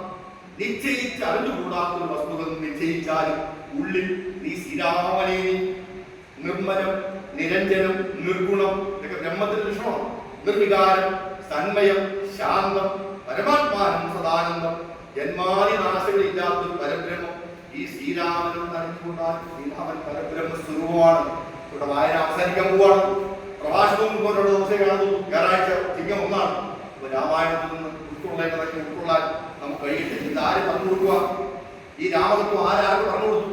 സീത ഹനുമാൻ. ഈ രാമൻ നേരിട്ട് ഹനുമാൻ പറഞ്ഞു കൊടുക്കുന്ന ആത്മതത്വമുണ്ട്. പിന്നെ ഈ വ്യത്യാസം അറിയാമോ? വാൽമീകി രാമായണം വാൽമീകി സ്വന്തം ശിഷ്യനായ ഭരദ്വാജിന് ഉപദേശിക്കുന്നു. ആധ്യാത്മ രാമായണം സാക്ഷാൽ മഹാദേവൻ പാർവതിക്ക് ഉപദേശിക്കുന്ന ആത്മതത്വമാണ്. രാമഹൃദയം കേൾക്കണോ? പരമാത്മാവാകുന്ന ബിംബത്തിൻ പ്രതിബിംബം പരിയിൽ കാണുന്നത് ജീവാത്മാവ്. ജീവനും ബ്രഹ്മവും രണ്ടല്ല. തേജോരൂപിണിയാകും എന്നോട് മായ കൊണ്ടാണ് വ്യാജമിന്തി വിരലിക്കുന്നു കവിവര. ഹനുമാനോട് രാമൻ പറയുവാണ്. ഓരോ പല ജലാശയങ്ങളിൽ ആകാശം പലതായി കാണപ്പെടും. പക്ഷെ ആകാശം ഒന്നേ ഉള്ളൂ, ഒരു ബ്രഹ്മം ഒന്നേ ഉള്ളൂ. ഓരോരോ ജലാശയം കേവലം മഹാകാശം. നേരെ നീ കാട്ടിയിലേക്കു കണ്ടാലും അതുപോലെ സാക്ഷാൽ ഒരു പരബ്രഹ്മം പരമാത്മാ സാക്ഷിയാലുള്ള ബിംബം നിശ്ചലമസകി. ഇത് പഠിച്ചാൽ നിനക്ക് എന്ത് മനസ്സിലാവും? തത്വമസി. 41 ദിവസം പുരോഗം നിന്ന് തിരുമുടി കെട്ടുമായി 18-ാം പടിയൊക്കെ കയറി അവിടെ ചെല്ലുമ്പോൾ എഴുതി വെച്ചിട്ടുണ്ട് തത്വമസി. നിന്റെ ഉള്ളിലുള്ള ചൈതന്യമാണ് ഇവിടെ ഇരിക്കുന്ന അയ്യപ്പൻ. നീ ബ്രഹ്മമാണ്. അഹം ആത്മാ ബ്രഹ്മ, അയം ആത്മാ ബ്രഹ്മ, പ്രജ്ഞാനം ബ്രഹ്മ. നിന്റെ ബോധം ബ്രഹ്മമാണ്. തത്വമസി അഹം ബ്രഹ്മാസി. നീ ബ്രഹ്മമാകുന്നു. നിന്റെ ആത്മചൈതന്യം ബ്രഹ്മമാകുന്നു. നിന്റെ ബോധം, നമ്മുടെ ഈ ബോധം എന്നുള്ള സാധനം ബ്രഹ്മമാണ്. ബോധം പോയാൽ കേൾക്കാൻ പറ്റത്തില്ല, പറയാനും പറ്റില്ല. ആ അവസ്ഥയിൽ നമുക്കുണ്ടായി. ഒരിക്കലും ആ പരമജ്ഞാനം നമുക്ക് നമ്മളിലേക്ക് സന്നിവേശിപ്പിക്കുന്ന ആ നിമിഷം ജീവിതത്തിൽ ഉണ്ടാകട്ടെ. രാമതത്വത്തിന്റെ ഒരു ഒറ്റ വരി പറഞ്ഞു, ചുരുക്കി പറഞ്ഞ ശ്രീരാമൻ നിർഗുണനാണ്, ലോകാഭിരാമനാണ്, നാശമില്ലാത്തവനാണ്, ഏകനാണ്, ആനന്ദ സ്വരൂപനാണ്, ആത്മാരാമനാണ്, അദ്വൈനാണ്, പരനാണ്, നിഷ്കളനാണ്, വിദ്വാൻമാരായുള്ള വണ്ടുകൾക്ക് പൂന്തോട്ടമാണ്, അച്യുതൻ വിഷ്ണു ഭഗവാൻ, സാക്ഷാൽ നാരായണനാണ് രാമൻ. രാമഹൃദയം പരമാത്മാവിന്റെ പ്രതിബിംബമാണ്. ജീവാത്മാവ് മായയിൽ പ്രതിഫലിക്കുന്നു. പരബ്രഹ്മം ആണ് നമ്മുടെ ഉള്ളിലെ ചൈതന്യം. അതുപോലെ മഹാവാക്യത്തിന്റെ തത്വങ്ങൾ അറിയാം. ഇതറിഞ്ഞാൽ എല്ലാ ഭക്തനും ഭഗവത് പാദം പ്രാപിക്കാം. ഭക്തിയില്ലാത്തവർ ഇത് പ്രത്യേകം പറയുവാണ്. ഭക്തി ഇല്ലാത്തവർ ഇതൊന്നും പറഞ്ഞു കൊടുക്കരുത്. ഭക്തി ഇല്ലാത്തവർ ശാസ്ത്രത്തിന്റെ പടുപിടിയിൽ പെട്ട് ബോധമില്ലാതായിക്കൊള്ളു. 100,000 ജന്മം കൊണ്ടും അവർക്ക് തത്വജ്ഞാനമോ മോക്ഷമോ ലഭിക്കത്തേയില്ല. ഭക്തി ഇല്ലാത്തവർക്ക് ഇത് ദയവ് ചെയ്ത് ഇതൊന്നും അധികം പറഞ്ഞു കൊടുക്കരുത് എന്നും രാമകഥയെ പറയുമ്പോൾ നമ്മളോട് പ്രത്യേകമായ ഒരു ഉപദേശം. പിന്നെ ഈ രാമകഥയും രാമായണവും വായിച്ചാൽ ഒരു ഗുണഫലം പറയുന്നു. രാമായണവും രാമകഥയും നേരെ പഠിച്ചാൽ ഒരു ഗുണഫലം. രാമായണത്തിൽ എഴുതി വെച്ച് കഴിഞ്ഞാൽ അതുപോലെ വായിക്കാം. അമ്മയെ കൊന്നവൻ ഏറ്റവും വൃത്തിയുള്ളത്, അച്ഛനെ കൊന്നവൻ, രാവണനെ കൊന്നവൻ, യോഗികളെ ഉപദ്രവിച്ചവൻ, സ്വർണം മോഷ്ടിച്ചവൻ, ദുഷ്ടൻ, ലോകനാൽ നിന്ദിക്കപ്പെട്ടവൻ തുടങ്ങിയ പാപികളെല്ലാം ആരെങ്കിലും രാമായണം ജപിച്ചു തുടങ്ങിയോ അവൻ ശരിയായ പാതയിൽ പിന്നെ അവൻ തിരിച്ചു പോകുന്നു. രാമായണത്തിന് പരസ്യം പറയുവാണ്. അമ്മയെ കൊന്നവനായാലും അച്ഛനെ കൊന്നവനായാലും രാവണനെ കൊന്നവനായാലും യോഗികളെ ഉപദ്രവിച്ചവനായാലും സ്വർണം മോഷ്ടിച്ചവനായാലും ദുഷ്ടനായാലും ലോകനാൽ നിന്ദിക്കപ്പെട്ടവനായാലും രാമനാമം ജപിച്ചു അവൻ ശരിയായ പാദത്തിലെത്തി. യോഗീന്ദ്രന്മാർ പോലും പ്രാപിക്കാൻ ബുദ്ധിമുട്ടുള്ള സ്ഥലത്ത് അവർ എത്തിച്ചേരും. ഇത് വെച്ചിട്ടാണ് ഹരിനാമകീർത്തനം എഴുതിച്ചാൽ അറിയുന്നത്. ഋതുവായ പെണ്ണിനും എരപ്പനും, അങ്ങനെ തന്നെ പഠിക്കണത്. ഋതുവായ പെണ്ണിനും എരപ്പനും ദാഹകനും പതിനനും അഗ്നി യജനം ചെയ്ത പൂർവ്വനും ഒരു നാട് മാർഗമുള്ള അരുതാത്തതല്ല ഹരിനാരായണായ. ഏത് പാവിയും ഇത് ജപിച്ചോ അവൻ രക്ഷപ്പെടും. ഋതുവായ പെണ്ണ് ഞാൻ അർത്ഥം പറയുന്നില്ല. എരപ്പൻ പെണ്ണ് കിടക്കുന്നത്, ഋതുവായ പെണ്ണ് എരപ്പൻ, ദാഹകൻ ശവയ്ക്കിടുന്നവൻ, അഗ്നി അവസാനം പറഞ്ഞിരുന്ന അഗ്നി യജനം ചെയ്ത സ്വാഹ പറയുന്ന ബ്രാഹ്മണൻ. ഹരിനാമകീർത്തനം ഒരു നാട് മാർഗമുള്ള ഹരിതാത്തമാണ്. ഈ എഴുത്തച്ഛന്റെ ഹരിനാമകീർത്തനം നന്നായി കാണാൻ പഠിച്ചിട്ട് അർത്ഥവും മനസ്സിലാക്കി പഠിച്ചിട്ട് എഴുത്തച്ഛൻ വേറെ ഇച്ഛാവിന്റെ ഒരു ശ്ലോകമുണ്ട്. ചന്നത്വമാർന്ന കനൽ പോലെ നിറഞ്ഞുരകിൽ ചിന്നതാണ് മഹിമ. ഇതൊക്കെ മനസ്സിലാക്കി വെച്ചിട്ട് മരിച്ച വീട്ടിൽ വളർന്നെത്തിക്കാൻ പോകും. മരിച്ച വീട്ടിൽ കത്തിയാണ് നിന്റെ മുന്നിലെ ചൈതന്യമാണ്. മരിച്ച വീട്ടിൽ ദൂരക്കിടക്കാൻ 2 വളർന്നെത്തിക്കണം. ഉടനെ ഈ ശ്ലോകം ചൊല്ലിക്കൊള്ളു. പൊതുവായ പെണ്ണിനും ഏരപ്പനും ഈ ആചാരത്തിന് പറയുമ്പോൾ മരിച്ച വീട്ടിൽ വിളക്കെത്തിക്കാം. ഏത് കൊലയൊന്നും വിളക്കിനെ ബാധിക്കുന്നില്ല. നാമം ചെല്ലണം. പൊതുവായ പെണ്ണിനും ഇരപ്പനും ദാഹകനും ബാധ്യതനും അഗ്നിയജനം ചെയ്ത പൂസനും ഹരിനാമകീർത്തനം ഒരു നാൾ മാർക്കുന്നത് അല്ലാത്തതല്ല ഹരിനാരായണായ. പ്രത്യേകം പഠിക്കാം. ഇത് ഭഗവത്ഗീത. ഭഗവത്ഗീതയിൽ 18 അധ്യായമാണ്. 9-ാം അധ്യായത്തിൽ രാജവിദ്യ രാജഗുഹ്യം, റോയൽ സീക്രട്ട്, ഈ പ്രപഞ്ച സത്യത്തിന്റെ റോയൽ സീക്രട്ട് നമ്മെ ഭഗവാൻ ഉദ്ബോധിപ്പിക്കുന്നു. ആ റോയൽ സീക്രട്ട് ഒന്ന് കേൾക്കണം. അഭിജേത്സു ദുരാചാര അജിതേയമാ അനന്യവ സാധുരേവ സമന്തവ്യ സമ്യക് വ്യവസിതോ ഹിസ. ഏത് ദുർവൃത്തനായിരുന്നാലും അനന്യമായി ഭഗവാനെ ഭരിച്ചാൽ, എത്ര ദുർവൃത്തനായിക്കോട്ടെ, എനിക്ക് അമ്മയോടുള്ള ആശ്രയം, ഇവിടെ വന്ന് എന്നും ദിവാരം കൊള്ളു, എന്റെ മനസ്സുമൊക്കെ അമ്മ മാത്രം. ഏത് ദുർവൃത്തനായിരുന്നാലും കൃത്യമായി വന്നവയെ ഭരിക്കുന്നവന് അവർ നേരായ പാതയിലെത്തി അവർ ഉജ്ജ്വലമായി ചെയ്യും. 9-ാം അധ്യായത്തിലെ 31-ാം ശ്ലോകം കഴിഞ്ഞ് 31-ാമത് ശ്ലോകം കേട്ടോ. ക്ഷിപ്രം ഭവതി ധർമാത്മാ ശശ്വശാന്തി ഗച്ഛതി കൗന്ദേയാ പ്രതിജാനീഷി നമേ ഭക്ത പ്രണശ്യതി. ഇന്ന് ഈ രാമായണ മാസത്തോടനുബന്ധിച്ചുള്ള ഈ പ്രഭാഷണത്തിൽ നമ്മൾ എന്ത് ഉൾക്കൊണ്ടു എന്ന് വീട്ടിച്ച് നാല് ചോദിച്ചാൽ അർജുനനോട് ഭഗവാൻ പറയുവാണ്, നമേ ഭക്ത പ്രണശ്യ, എന്റെ ഭക്തൻ നശിക്കരുത്. ഇത് നിങ്ങൾ അടിവരയിട്ട് പഠിക്കും. നമേ ഭക്ത പ്രണശ്യതി, എന്റെ ഭക്തൻ നാശം. 9-ാമത്തെ രാജവിദ്യ രാജഗുഹം എന്ന് പറയുന്ന ഭഗവത്ഗീതയിലെ അധ്യായത്തിലെ 9-ാം അധ്യായത്തിലെ 31-ാമത്തെ ശ്ലോകമാണ് നമേ ഭക്ത പ്രണശ്യ. ഇത് ഉറക്കണം. പക്ഷാരി അമ്മയെ പ്രാർത്ഥിച്ചാൽ, അമ്മയോട് വീടുമെന്ന് നിത്യം പ്രാർത്ഥിച്ചാൽ എന്റെ ഭക്തൻ ഒരിക്കലും നശിക്കുന്നില്ല. നമേ ഭക്ത പ്രണശ്യ. മറക്കരുത്. ബാക്കി എല്ലാം നിങ്ങൾ പറഞ്ഞു. ഈ ഒരു വാക്യം മറക്കരുത്. കൗന്ദേയ, അർജുന, കൃഷ്ണൻ നേരിട്ട് പറയുക, ഗുരുവായൂരപ്പൻ നേരിട്ട് പറയുക, കൃഷ്ണ പറയുവാണ് നമേ ഭക്ത, എന്റെ ഭക്തൻ ഒരിക്കലും നാശം. നമേ ജീവിതത്തിൽ പറയുന്നത് കൗന്ദേയ നമേ ഭക്ത പ്രണശ്യം. അതുകൊണ്ട് സദാ ഹൃദയത്തിൽ രാമഹൃദയം കൊണ്ടും ഈ ഒരു ശ്ലോകം കൗന്ദേയ പ്രതിജ്ഞാ നീ ഉറച്ചു പിടിച്ച് പറയണം. കൗന്ദേയ ഇവിടെ വരുന്ന സകല ഭക്തന്മാരും പറയൂ നമേ ഭക്ത. ഇവിടെ വന്ന് പൊങ്കാലയിടുന്നവർ, ദേവിയെ ഉപാസിക്കുന്നവർ, ദിവാരാധന കൊണ്ടുവർ, ഇവിടെ വന്ന് അമ്മയെ ഉപാസിക്കുന്നവർക്ക് നമേ ഭക്ത പ്രണശ്യ, എന്റെ ഭക്തൻ നശിക്കില്ല. സദാ ഹൃദയത്തിൽ രാമനുണ്ടായിരിക്കട്ടെ. ഈശ്വരനുമായി പൂർണ്ണ താതാത്മ്യം നമുക്ക് ഏവർക്കും ഉണ്ടാകട്ടെ. ഭഗവത്ഗീത ഒരു കാര്യം ഉറപ്പിച്ചു പറയുന്നു. അത് 9-ാം അധ്യായമാണ്. ഭഗവത്ഗീത 9-ാം അധ്യായം വല്ലാത്ത അധ്യായമാണ്. അനന്യ ചിന്തയെന്തോമ ഏജന പരിവാസന. അന്യ ചിന്തകളില്ലാതെ ഭഗവാനെ ഉപാസിക്കും, നിത്യം ഉപാസിക്കും. അവന്റെ യോഗവും ക്ഷേമവും ഞാൻ നോക്കും. ഇങ്ങനെ ഏതെങ്കിലും ഒരു ഗ്രന്ഥത്തിൽ പറയുന്നു ഭഗവാനെ അന്യ ചിന്തകളില്ലാതെ നിത്യം ഉപാസിക്കും. അനന്യ ചിന്തയെന്തോമ ഏജന പരിവാസന. നീ നിത്യം ഉപാസിക്കണം. നിന്റെ യോഗം നിനക്ക് കിട്ടാറുള്ളത്, നിന്റെ ക്ഷേമം നിനക്ക് ഇതുവരെ കിട്ടിയത് ഞാൻ ശ്രദ്ധിച്ചു. അതുകൊണ്ടാണ് ഭഗവാൻ പറഞ്ഞത് നമേ ഭക്ത പ്രണശി. മറക്കരുത്. കൗന്ദേയ പ്രതിജാനി. ഉറച്ചു വിളിച്ചു പറ. കൗന്ദേയ പ്രതിജാനി നമേ ഭക്ത പ്രണശി. അതിനെന്ത് വേണം? അനന്യ ചിന്തയെന്തോമ ഏജന പരിവാസതി ദേശാം നിത്യാഭിമുഖാന യോഗക്ഷേമം മഹാമ്യം.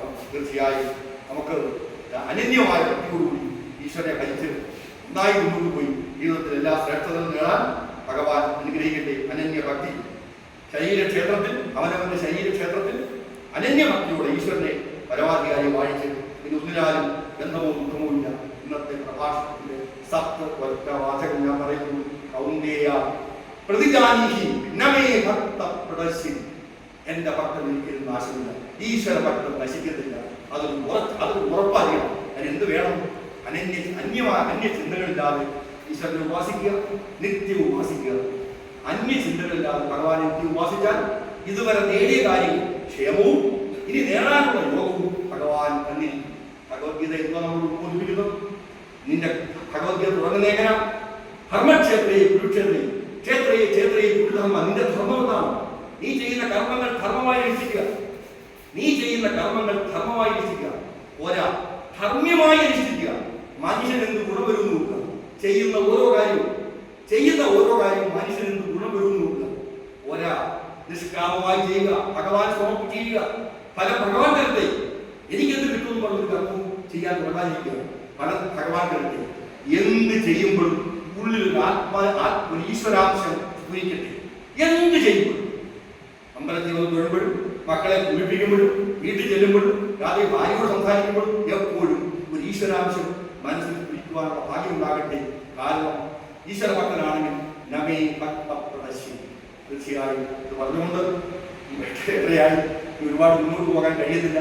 കൃത്യം 1.5 മണിക്കൂർ എന്നെ ശ്രമിച്ച നല്ലവരായ നിങ്ങളോടുള്ള നന്ദി പറയുന്നതിന് മുമ്പായി ഞാനൊരു ദേവീസ്തുതി കൊണ്ടുവന്നു. നിങ്ങൾക്ക് ഇവിടെ ദേവീസ്തുതി എന്ന് പറഞ്ഞാൽ പദ്ധതിയാണ്.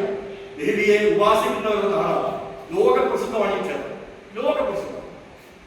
ആ ലോകപ്രസിദ്ധമായ ക്ഷേത്രത്തിൽ ദേവിയെ ഉപാസിക്കാൻ ഒരു സ്തുതിയാണെങ്കിൽ ദേവിയെ ഉപാസിക്കുന്ന മന്ത്രമേത ശ്രീരാമകൃഷ്ണദേവൻ പറഞ്ഞ മന്ത്രം സർവമംഗള മംഗല്യേ ശിവേ സർവാർത്ഥ സാധികേ ശരണ്യേ ത്രപകീയ ഗൗരി നാരായണ. രണ്ടാണെങ്കിൽ സൃഷ്ടിസ്ഥിതി വിനാശാന ശക്തിബോധേ സനാതനി ഗുണാശ്രയേ ഗുണമയേ നാരായണ. മൂന്നാണെങ്കിൽ ശരണാഗത ദീനാർത്ഥ പരിത്രാണ പരായണി സർവസ്യാത്മകരേ ദേവി നാരായണ. 184 ശ്ലോകം കൊണ്ട് ഉപാസിക്കണമെങ്കിൽ ലളിതാ സഹസ്രനാമം ഓം ശ്രീമാതാ ശ്രീ മഹാരാജ്ഞി ശ്രീമസിംഹാസനേശ്വരി. അതിനകത്തുള്ള ഒരു വാക്യം നിങ്ങൾ മറക്കരുത്. ചിതിസ്തത്പദ ലക്ഷ്യാർത്ഥ ചിതേകരസരൂപിണി. ചിതിസ്തത്പദ ലക്ഷ്യാർത്ഥ ചിതേക. അതായത് ശബരിമല എഴുതി വെച്ചേക്കുന്ന തത്വമസി എന്ന പദം എന്താണോ ആ തത്താണ്, ആ ബ്രഹ്മമാണ് നമ്മുടെ അമ്മ എന്ന് മറക്കരുത്. ശിവയും ശിവശക്തിയൊക്കെ ഭൂമിയുമാണ്. ഞാൻ ഇതിൽ നിന്നൊക്കെ വ്യത്യസ്തമായി നിങ്ങൾക്ക് മനഃശാസ്ത്ര പദ്ധതി അറിയാം, പലതും പറയും. ഞാനൊരു വ്യാസഭഗവാനാൽ വിരചിതമായ, വ്യാസഭഗവാൻ രചിച്ച ഒരു പ്രസിദ്ധമായ ഒരു ദുർഗാസ്തുതി ഞാൻ നിങ്ങൾക്കായി കൊണ്ടുവന്നു. ഞാൻ അതുകൊണ്ടല്ല ആദ്യം രചിച്ച് ദേവിക്ക് പ്രഭാഷണം അമ്മയ്ക്ക് സമർപ്പിച്ച് നമുക്ക് ഇന്ന് തൽക്കാലം ഈ പ്രഭാഷണം ഇവിടെ ഉപസംഹരിക്കാം. അത് ഞാൻ ഇവിടെ കൊണ്ടുവന്നിട്ടുണ്ട്, എല്ലാവർക്കും തരാം. അതിന്റെ അർത്ഥം ഓരോ വാക്കിന്റെയും അർത്ഥം എഴുതിയിട്ടുണ്ട്. ഇത് വ്യാസഭഗവാന്റെ ദേവീസ്തുതിയാണ്. അതിന്റെ ഒരു പശ്ചാത്തലം പറയാം. കുരുക്ഷേത്ര യുദ്ധത്തിന് മുമ്പ് ശ്രീകൃഷ്ണ ഭഗവാൻ അർജുനോട് പറഞ്ഞു, പൊന്നു മോനെ, നീ ദേവിയെ ഉപാസിച്ച് പ്രത്യക്ഷപ്പെടുത്തിയാൽ യുദ്ധം വിജയിക്കും. അങ്ങനെ ശ്രീകൃഷ്ണ ഭഗവാന്റെ നിർദ്ദേശം അനുസരിച്ച് ദേവിയെ ഉപാസിച്ച് പ്രത്യക്ഷപ്പെടുത്തിയ ദുർഗാസ്തവമാണ് ഈ മന്ത്രത്തിനെ ജയമന്ത്രം എന്ന പേര് അറിയപ്പെടുന്നത്. ഈ സ്തോത്രം ഉണ്ടായതുകൊണ്ടാണ് മഹാഭാരതത്തിന്റെ മറ്റൊരു പേര് ജയം എന്ന പേരുള്ളത്. എല്ലാവർക്കും തരാം. 125 രൂപ കൊടുക്കുന്നു. ബാക്കി ഞാൻ നിർദ്ദേശം ഏൽപ്പിച്ചേക്കാം. ആവശ്യമുള്ളവരെ കൊടുക്കാം. നമുക്കത് അതുകൊണ്ടൊന്ന് ജപിച്ചിട്ട്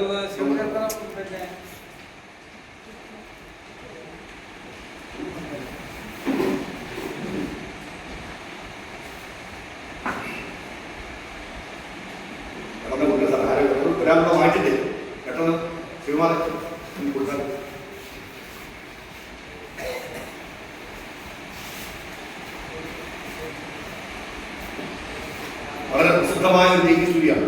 ദീപാരാധനയ്ക്ക് ഗർഭഗ്രഹം അടയ്ക്കുമ്പോൾ വർത്തമാനം പറയുന്നവർക്കൊക്കെ ഈ സ്തുതി ഒന്ന് ജപിച്ചു നോക്കും. നിങ്ങൾ നിത്യം രാവിലെയും വൈകിട്ടും ഇതൊന്ന് ജപിച്ചു നോക്കും. നിങ്ങളുടെ ജീവിതത്തിൽ ഉണ്ടാകുന്ന മാറ്റം ഒരു വിഘ്നവും ഇന്നുണ്ടാകുന്നില്ല. എല്ലാ വിഘ്നങ്ങളും പരമജയമായി മാറും.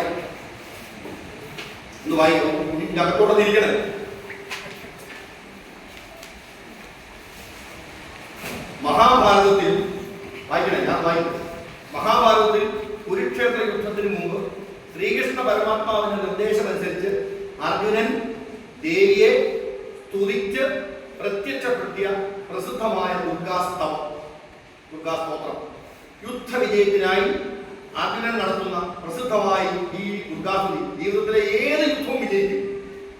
ഭീഷ്മപർവത്തിൽ ഭഗവത്ഗീതയ്ക്ക് ഒരു അധ്യായം മുമ്പായി ഉൾക്കൊള്ളുന്നു മഹാഭാരതത്തിൽ. ഭഗവത്ഗീതയുടെ മാതാവായി കരുതപ്പെടുന്ന ഈ സ്തോത്രം ജയമന്ത്രം എന്ന പേരിലും അറിയപ്പെടുന്നു. ഈ സ്തോത്രം പതിവായി ജപിക്കുകയോ കേൾക്കുകയോ ചെയ്താൽ സർവകാര്യ വിജയം. നമ്മുടെ മക്കളെ കല്യാണം കഴിച്ച് കൊടുക്കുമ്പോൾ അച്ഛൻ ആ കൈയൊക്കെ പിടിച്ചു വെക്കുന്നുണ്ടല്ലോ, മനസ്സോട് ജപിച്ചു നോക്കുക. ഇത് ജീവിതത്തിലെ മക്കളെ പരീക്ഷയ്ക്ക് പോകുന്നു, ഇതൊന്ന് ജപിച്ചു നോക്കുക. പിന്നെ അക്കാലത്തെ ഭാരതത്തിലെ വാചകമാണ് ഈ ഫലം, വിവാഹം, മത്സരം തുടങ്ങിയ വിജയം നൽകുന്ന ഈ സ്തോത്രം സർക്കാർ ഭയത്തിൽ നിന്നും മോചനം നൽകുന്നു. മഹാഭാരതത്തിന് ജയം എന്ന് പേര് കിട്ടിയതും ഈ സ്തോത്രം കൊണ്ടാണ്. ഞാൻ ഒന്ന് വായിക്കാം. ദുർഗാസ്തവം മഹാഭാരതം ഇത് 4 ദിവസം കൊണ്ട് കാണാൻ പഠിക്കുന്നു. നിത്യം ജപിക്കാമെങ്കിൽ 4-ാം ദിവസം കാണാൻ പഠിക്കും. പിന്നെ ദേവി ചെയ്ത് ഒരു കാര്യം ചെയ്യണമെങ്കിൽ 4000 മടക്കി കൊണ്ട് പോകും. 4000 മടക്കിയ ദേവിയെ മടക്കും. ഈ പണ്ട് ബാലകൃഷ്ണൻ സാർ പറഞ്ഞ വലിയൊരു ആധ്യാത്മിക പ്രഭാഷണം ഉണ്ടായിരുന്നു. അദ്ദേഹത്തിന് ഒരു തുര്യം നിർവചിക്കാവും. തുര്യം എന്ന് പറഞ്ഞാൽ നമ്മുടെ 3 അവസ്ഥകളുണ്ട്. സത്വരത്ത് തമ്മും ഗുണം. അത് കഴിഞ്ഞ് 4-ാം അവസ്ഥ ഒന്നുമില്ലാത്ത അവസ്ഥയാണ്. സാറ് പറഞ്ഞ് ഏറ്റവും എടുത്ത് പറഞ്ഞുതരാം. പേപ്പർ 3ആയിട്ട് മടക്കും. നമ്മൾ ഒരു കാര്യം കൊടുത്ത ഒരാൾ 3ആയിട്ട് മടക്കി ഇങ്ങനെ ഒരു പിടികളുണ്ട്. ഈ പിടിച്ചു കഴിഞ്ഞ് മൂത്ത് വെക്കുക. പിന്നെ ഒരു അവസ്ഥയില്ല. ആ അവസ്ഥയാണ് തുര്യം എന്ന് പറയുന്ന പോലെ ദേവി തുര്യത്തിലേക്ക് കൊണ്ടുപോകാം. ഈ മടക്കി കൊണ്ടുപോകല് ഒക്കുമെങ്കിൽ ഇതൊരു നാമിനേറ്റ് ചെയ്ത് വെച്ചാൽ വളരെ ഗുണകരം. അത് അവരുടെ സാഹചര്യം പോലെ. നമസ്തേ ദുർഗാസ്തവം. അപ്പൊ ഈ പ്രഭാഷണം അമ്മയ്ക്ക് ഈ സ്തോത്രത്തോട് സമർപ്പിക്കുന്നു. നമസ്തേ സിദ്ധസേനാനി കൂടുതല ആര്യേ മന്ദരവാസി കുമാരി കാളി കാപാലി കവിലേ കൃഷ്ണപിംഗളി. ഇതിലെ ഓരോ വാക്കിനെ അർത്ഥം ഞാൻ ഇതിന്റെ ബാക്കി കൊടുത്തു. ഭദ്രകാളി നമസ്തുഭ്യം, മഹാകാളി നമസ്തുതി, ചണ്ഡീ ചണ്ഡേ നമസ്തുഭ്യം, താരിണീ വരവർണിനി, കാത്യായിനി മഹാഭാഗേ, കരാളീ വിജയേ, ശിഖിബിംബത്വജതലി, നാനാവരണഭൂഷിണി, അട്ടശൂലപ്രഹരണേ, ഖഡ്ഗഖേടകധാരിണി, ഗോവിന്ദ്രസ്യാന്യേ ജ്യേഷ്ഠേ, അനന്തഗോപകുലോത്ഭവേ, മഹിഷ സൃക് പ്രിയേ നിത്യം, കൗശികീ പിതവാസിനി, അട്ടഹാസേ ഭോഗമുഖേ, നമസ്തേ സ്തുരണപ്രിയേ, ഉമേ ശാകംബരി ശ്വേതേ, കൃഷ്ണേ കൈതപദാശി, ഹിരണ്യാക്ഷി വിരൂപാക്ഷി, ധൂമ്രാക്ഷി നമോസ്തുതേ, വേദശ്രുതി മഹാപുണ്യേ, ബ്രഹ്മണ്യേ ജാതവേദസി, ജംബോ കടകചൈത്യേഷു നിത്യം സന്നിഹിതാനി, ത്വം ബ്രഹ്മവിദ്യാ വിദ്യാന മഹാനിദ്രാജ ദേഹിന, സ്കന്ദവാദ ഭഗവതി ദുർഗേ കാന്താരവാസി, സ്വാഹാകാര സുധാജൈവ കലാകാഷ്ഠാ സരസ്വതി, സാവിത്രി വേദമാതാജ തഥാ വേദാന്തമുച്യത്തെ, തുദാസിത്വം മഹാദേവി വിശുദ്ധേ അന്തരാത്മന, യയോ പൗർമേ നിത്യം ത്വത്പ്രസാദാരണാചിരി, കാന്താരഭയദുർഗേഷു ഭക്താനാം ചാലേഷു ച നിത്യം വസസി പാതാളേ, യുദ്ധേ ജയസി ദാനവാ, ത്വം മായാഗ്നി ശ്രീ തഥൈവ ച സന്ധ്യാപ്രഭാവതി ചൈവ സാവിത്രി ജനനി തഥ തുഷ്ടി പുഷ്ട് പുഷ്ടി പുഷ്ട് ധൃതൃ ദീപ്തിർ ചന്ദ്രാദിത്യ വിവർധിനി ഉദർപുനിപദാ സംഖ്യേ ഈക്ഷസ്യേ സിദ്ധചാരം അതിന്റെ പരസ്പരി അതിന്റെ വായിച്ചു കൊടുക്കുന്നു. ഒന്നുകൂടെ ചൊല്ലാം. ഒരു പ്രാവശ്യം ദേവിക്ക് സമർപ്പിക്കുന്നു. നമസ്തേ സിദ്ധസേനാനി ആര്യേ മന്ദരവാസി കുമാരി കാലി കാവാലി കപിലേ കൃഷ്ണപിംഗ. അർത്ഥം സാമാന്യ അർത്ഥം താഴെ കൊടുത്തിട്ടുണ്ട്. അല്ലയോ മന്ദരവാസിനിയായ സിദ്ധസേനാനി ആര്യേ കുമാരി കാളി കപാലി കാപാലി കപിലേ കൃഷ്ണപിംഗളെ നമസ്തുതി അമ്മയ്ക്ക് നമസ്തുഭ്യം. അതിന്റെ വിശാലമായ ഓരോ പദത്തിലെ അർത്ഥം ബാക്കിൽ പേജിൽ ഞാൻ ഭംഗിയായി കൊടുത്തിട്ടുണ്ട്. ഭദ്രകാളി നമസ്തുഭ്യം അമ്മയുടെ എല്ലാ ഭാവത്തെയും ഇവിടെ വന്ന് നിങ്ങൾ ദീപാരാധനയ്ക്ക് ഗർഭഗ്രഹം അടയ്ക്കുന്നു പ്രാർത്ഥിക്കുമ്പോൾ ഇങ്ങനൊന്ന് പ്രാർത്ഥിച്ചു നോക്കും. ഇവിടെ വന്നപ്പോൾ ഇവിടെ കളത്തട്ടുമ്പോൾ ഈ സ്തുതി ഒരു 10 പ്രാവശ്യം ചെല്ലുമ്പോൾ സമസ്ത ജീവിതത്തിലും ഒരു കാര്യവും തടസ്സപ്പെടാവുന്ന എല്ലാം വിജയം. ഭദ്രകാളി നമസ്തുഭ്യം മഹാകാളി നമസ്തുഭ്യം ചണ്ഡീ ചണ്ഡീ നമസ്തുഭ്യം താരിണീ വരവന്നി ആദ്യായി മഹാഭാഗേ കരാളി വിജയേ ശ്രീവിന്ധധ്വജനി അനാവരണഭൂഷിണി അട്ടശൂലപ്രഹരണി ഖഡ്ഗഖേടകധാരിണി ഗോപേന്ദ്രസ്യായുധേ ജ്യേഷ്ഠേ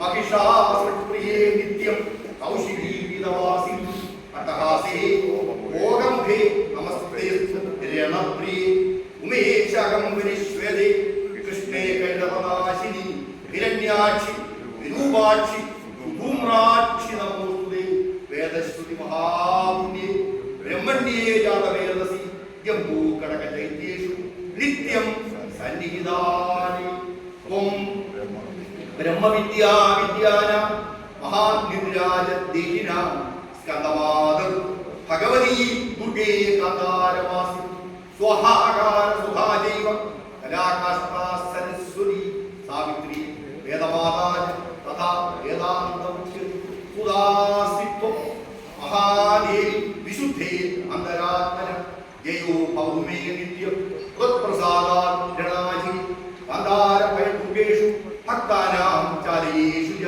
നിത്യം വസസി പാതാളേ യുദ്ധേ ജയിസി ദാനവാൻ ത്വം യജ്ഞിനീ മോഹിനീ ച മായാഗ്നി ശ്രീ തഥൈവ ച സന്ധ്യാപ്രഭാവതി ചൈവ സാവിത്രീ ജനനീ തഥ തുഷ്ടി പുഷ്ട് ധൃതൃ ദീപ്തിർ ചന്ദ്രാദിത്യ വിവർധിനി ഉദർപുനിപദാം സംഖ്യേ ഈക്ഷസ്യേ സിദ്ധചാരം. ഇതാണ് ഏറ്റവും പ്രസിദ്ധമായ ജീവിതത്തിലെ ഏത് പ്രശ്നങ്ങളിലും വിജയമാണ്. ഇതാണ് എൻ്റെ ഈ പ്രഭാഷണം ഞാൻ അങ്ങനെ സമർപ്പിക്കുന്നു. എൻ്റെ ഭാഗത്ത് ഞാൻ പറഞ്ഞ വാക്കുകളിൽ എന്തെങ്കിലും തെറ്റുകളുണ്ടെങ്കിൽ അത് എൻ്റേത് മാത്രമാണ്. ശരിയല്ല, അമ്മയുടെ അനുഗ്രഹം കൊണ്ട് വന്നതാണ്, ഈശ്വരാധീനം കൊണ്ട് വന്നതാണ്. എന്നെ ശ്രമിച്ച ഈ പ്രഭാഷണം ശ്രമിച്ച നിങ്ങളോടുള്ള നന്ദിയും കൃതാർത്ഥതയും ഒക്കെ ഞാൻ അറിയിക്കുന്നു. പക്ഷേ എല്ലാം എനിക്ക് ഒറ്റ കാര്യങ്ങളും സർവ്വമംഗള മംഗല്യായ അമ്മയുടെ പാതാരങ്ങളിൽ സമർപ്പിക്കുന്നു. ആ സമർപ്പണം എന്നെ കൂടെ എഴുന്നേറ്റ് നിന്നു ഈ നാമവും ചൊല്ലിയിട്ടിരിക്കാം. അമ്മയ്ക്ക് സമർപ്പിക്കുമ്പോൾ ഇതിനോട് ചൊല്ലേണ്ടത് അവർ ഒന്നിച്ചുമല്ല. നമസ്തേ മോഹിച്ചില്ല. നമസ്തേ സിദ്ധസേനാനി നമസ്തേ സിദ്ധസേനാനി നമസ്തേ സിദ്ധസേനാനി ആര്യേ മന്ദരവാസി കുമാരി കാളി കാപാലി കപിലേ കൃഷ്ണപിംഗളി ഭദ്രകാളി നമസ്തുഭ്യം മഹാകാളി നമോസ്തുതേ ചണ്ഡീ ചണ്ഡീ നമസ്തുഭ്യം താരിണീ വരവന്നി കാത്യായനി മഹാഭാഗേ കരാളി വിജയേ ശിഖിപിംഗധ്വജനി അനാവരണഭൂഷിണി അട്ടശൂലപ്രഹരണി ഖഡ്ഗഖേടകധാരിണി ഗോപേന്ദ്രസ്യാനുജേ ജ്യേഷ്ഠേ മഹിഷാസുരപ്രിയേ നിത്യം കൗശികീ വിദവാസിനി അട്ടഹാസേ ഭോഗമുഖേ നമസ്തേ രണപ്രിയേ മേശകംബരിശ്വേതേ കൃഷ്ണേ കൈടവനാശി ഹിരണ്യാക്ഷി വിരൂപാക്ഷി സുധൂമ്രാക്ഷി നമോസ്തുതേ വേദശ്രുതി മഹാപുണ്യേ ബ്രഹ്മണ്യേ ജാതവേദസി ജംബൂകടകചൈത്യേഷു നിത്യം സന്നിഹിതാനി ത്വം ബ്രഹ്മവിദ്യാ വിദ്യാനാം മഹാനിദ്രാജദേഹിനാം സ്കന്ദമാതർ ഭഗവതീ ദുർഗേ കാന്താരവാസി സ്വഹാകാര സ്വഭാജൈവ കലാകാഷ്ഠ സരസ്വതി സാവിത്രി വേദമാതാച തഥാ വേദാന്തമുഖ്യ തുളാസിത്വം മഹാദേവി വിശുദ്ധേ അന്തരാത്മന ജയോ ഭവതു വേ നിത്യം ത്വത്പ്രസാദാ ഗണാചിരം കാന്താരമയൂഖേഷു ഭക്താനാം ചാരയേഷു നിത്യം വസസി പാതാളി നിധേയസീതാനവ ത്വം യംഹിനീ മോഹിനീ ച മായാഹ്രി ശ്രീ തഥൈവ ച സത്യാ പ്രഭാവതി ചൈവ സാവിത്രീ ജനനീ തഥാ പുഷ്ടി പുഷ്കർ താങ്കളുടെ പുഷ്ടി പുഷ്കർ ധൃ ദീപ്തചന്ദ്രാദിത്യ നിവർത്തിനി ഉദർമുനിമതാം സംഖ്യേ ഉച്ചസ്യേ സുഭഗാൻ സർവ മംഗളമംഗല്യേ ശിവേ സർവാർത്ഥ സാധികേ ശരണ്യേ പ്രഭവേ ഗൗരി നാരായണ നമോസ്തുതേ സൃഷ്ടിസ്ഥിതി വിനാശാനാം ശക്തിഭൂതേ സനാതനി നാശേ ഗുണമയീ നാരായണ നമോസ്തുതേ ശരണാഗത വിഘ്നാർത്ഥ പരിത്രാണപരായണീ സർവസ്യാപി ദേവി നാരായണ നമോസ്തുതേ ഓം ശ്രീ ഗണാപ്രിയായേ നമോ ഓം തത്സത്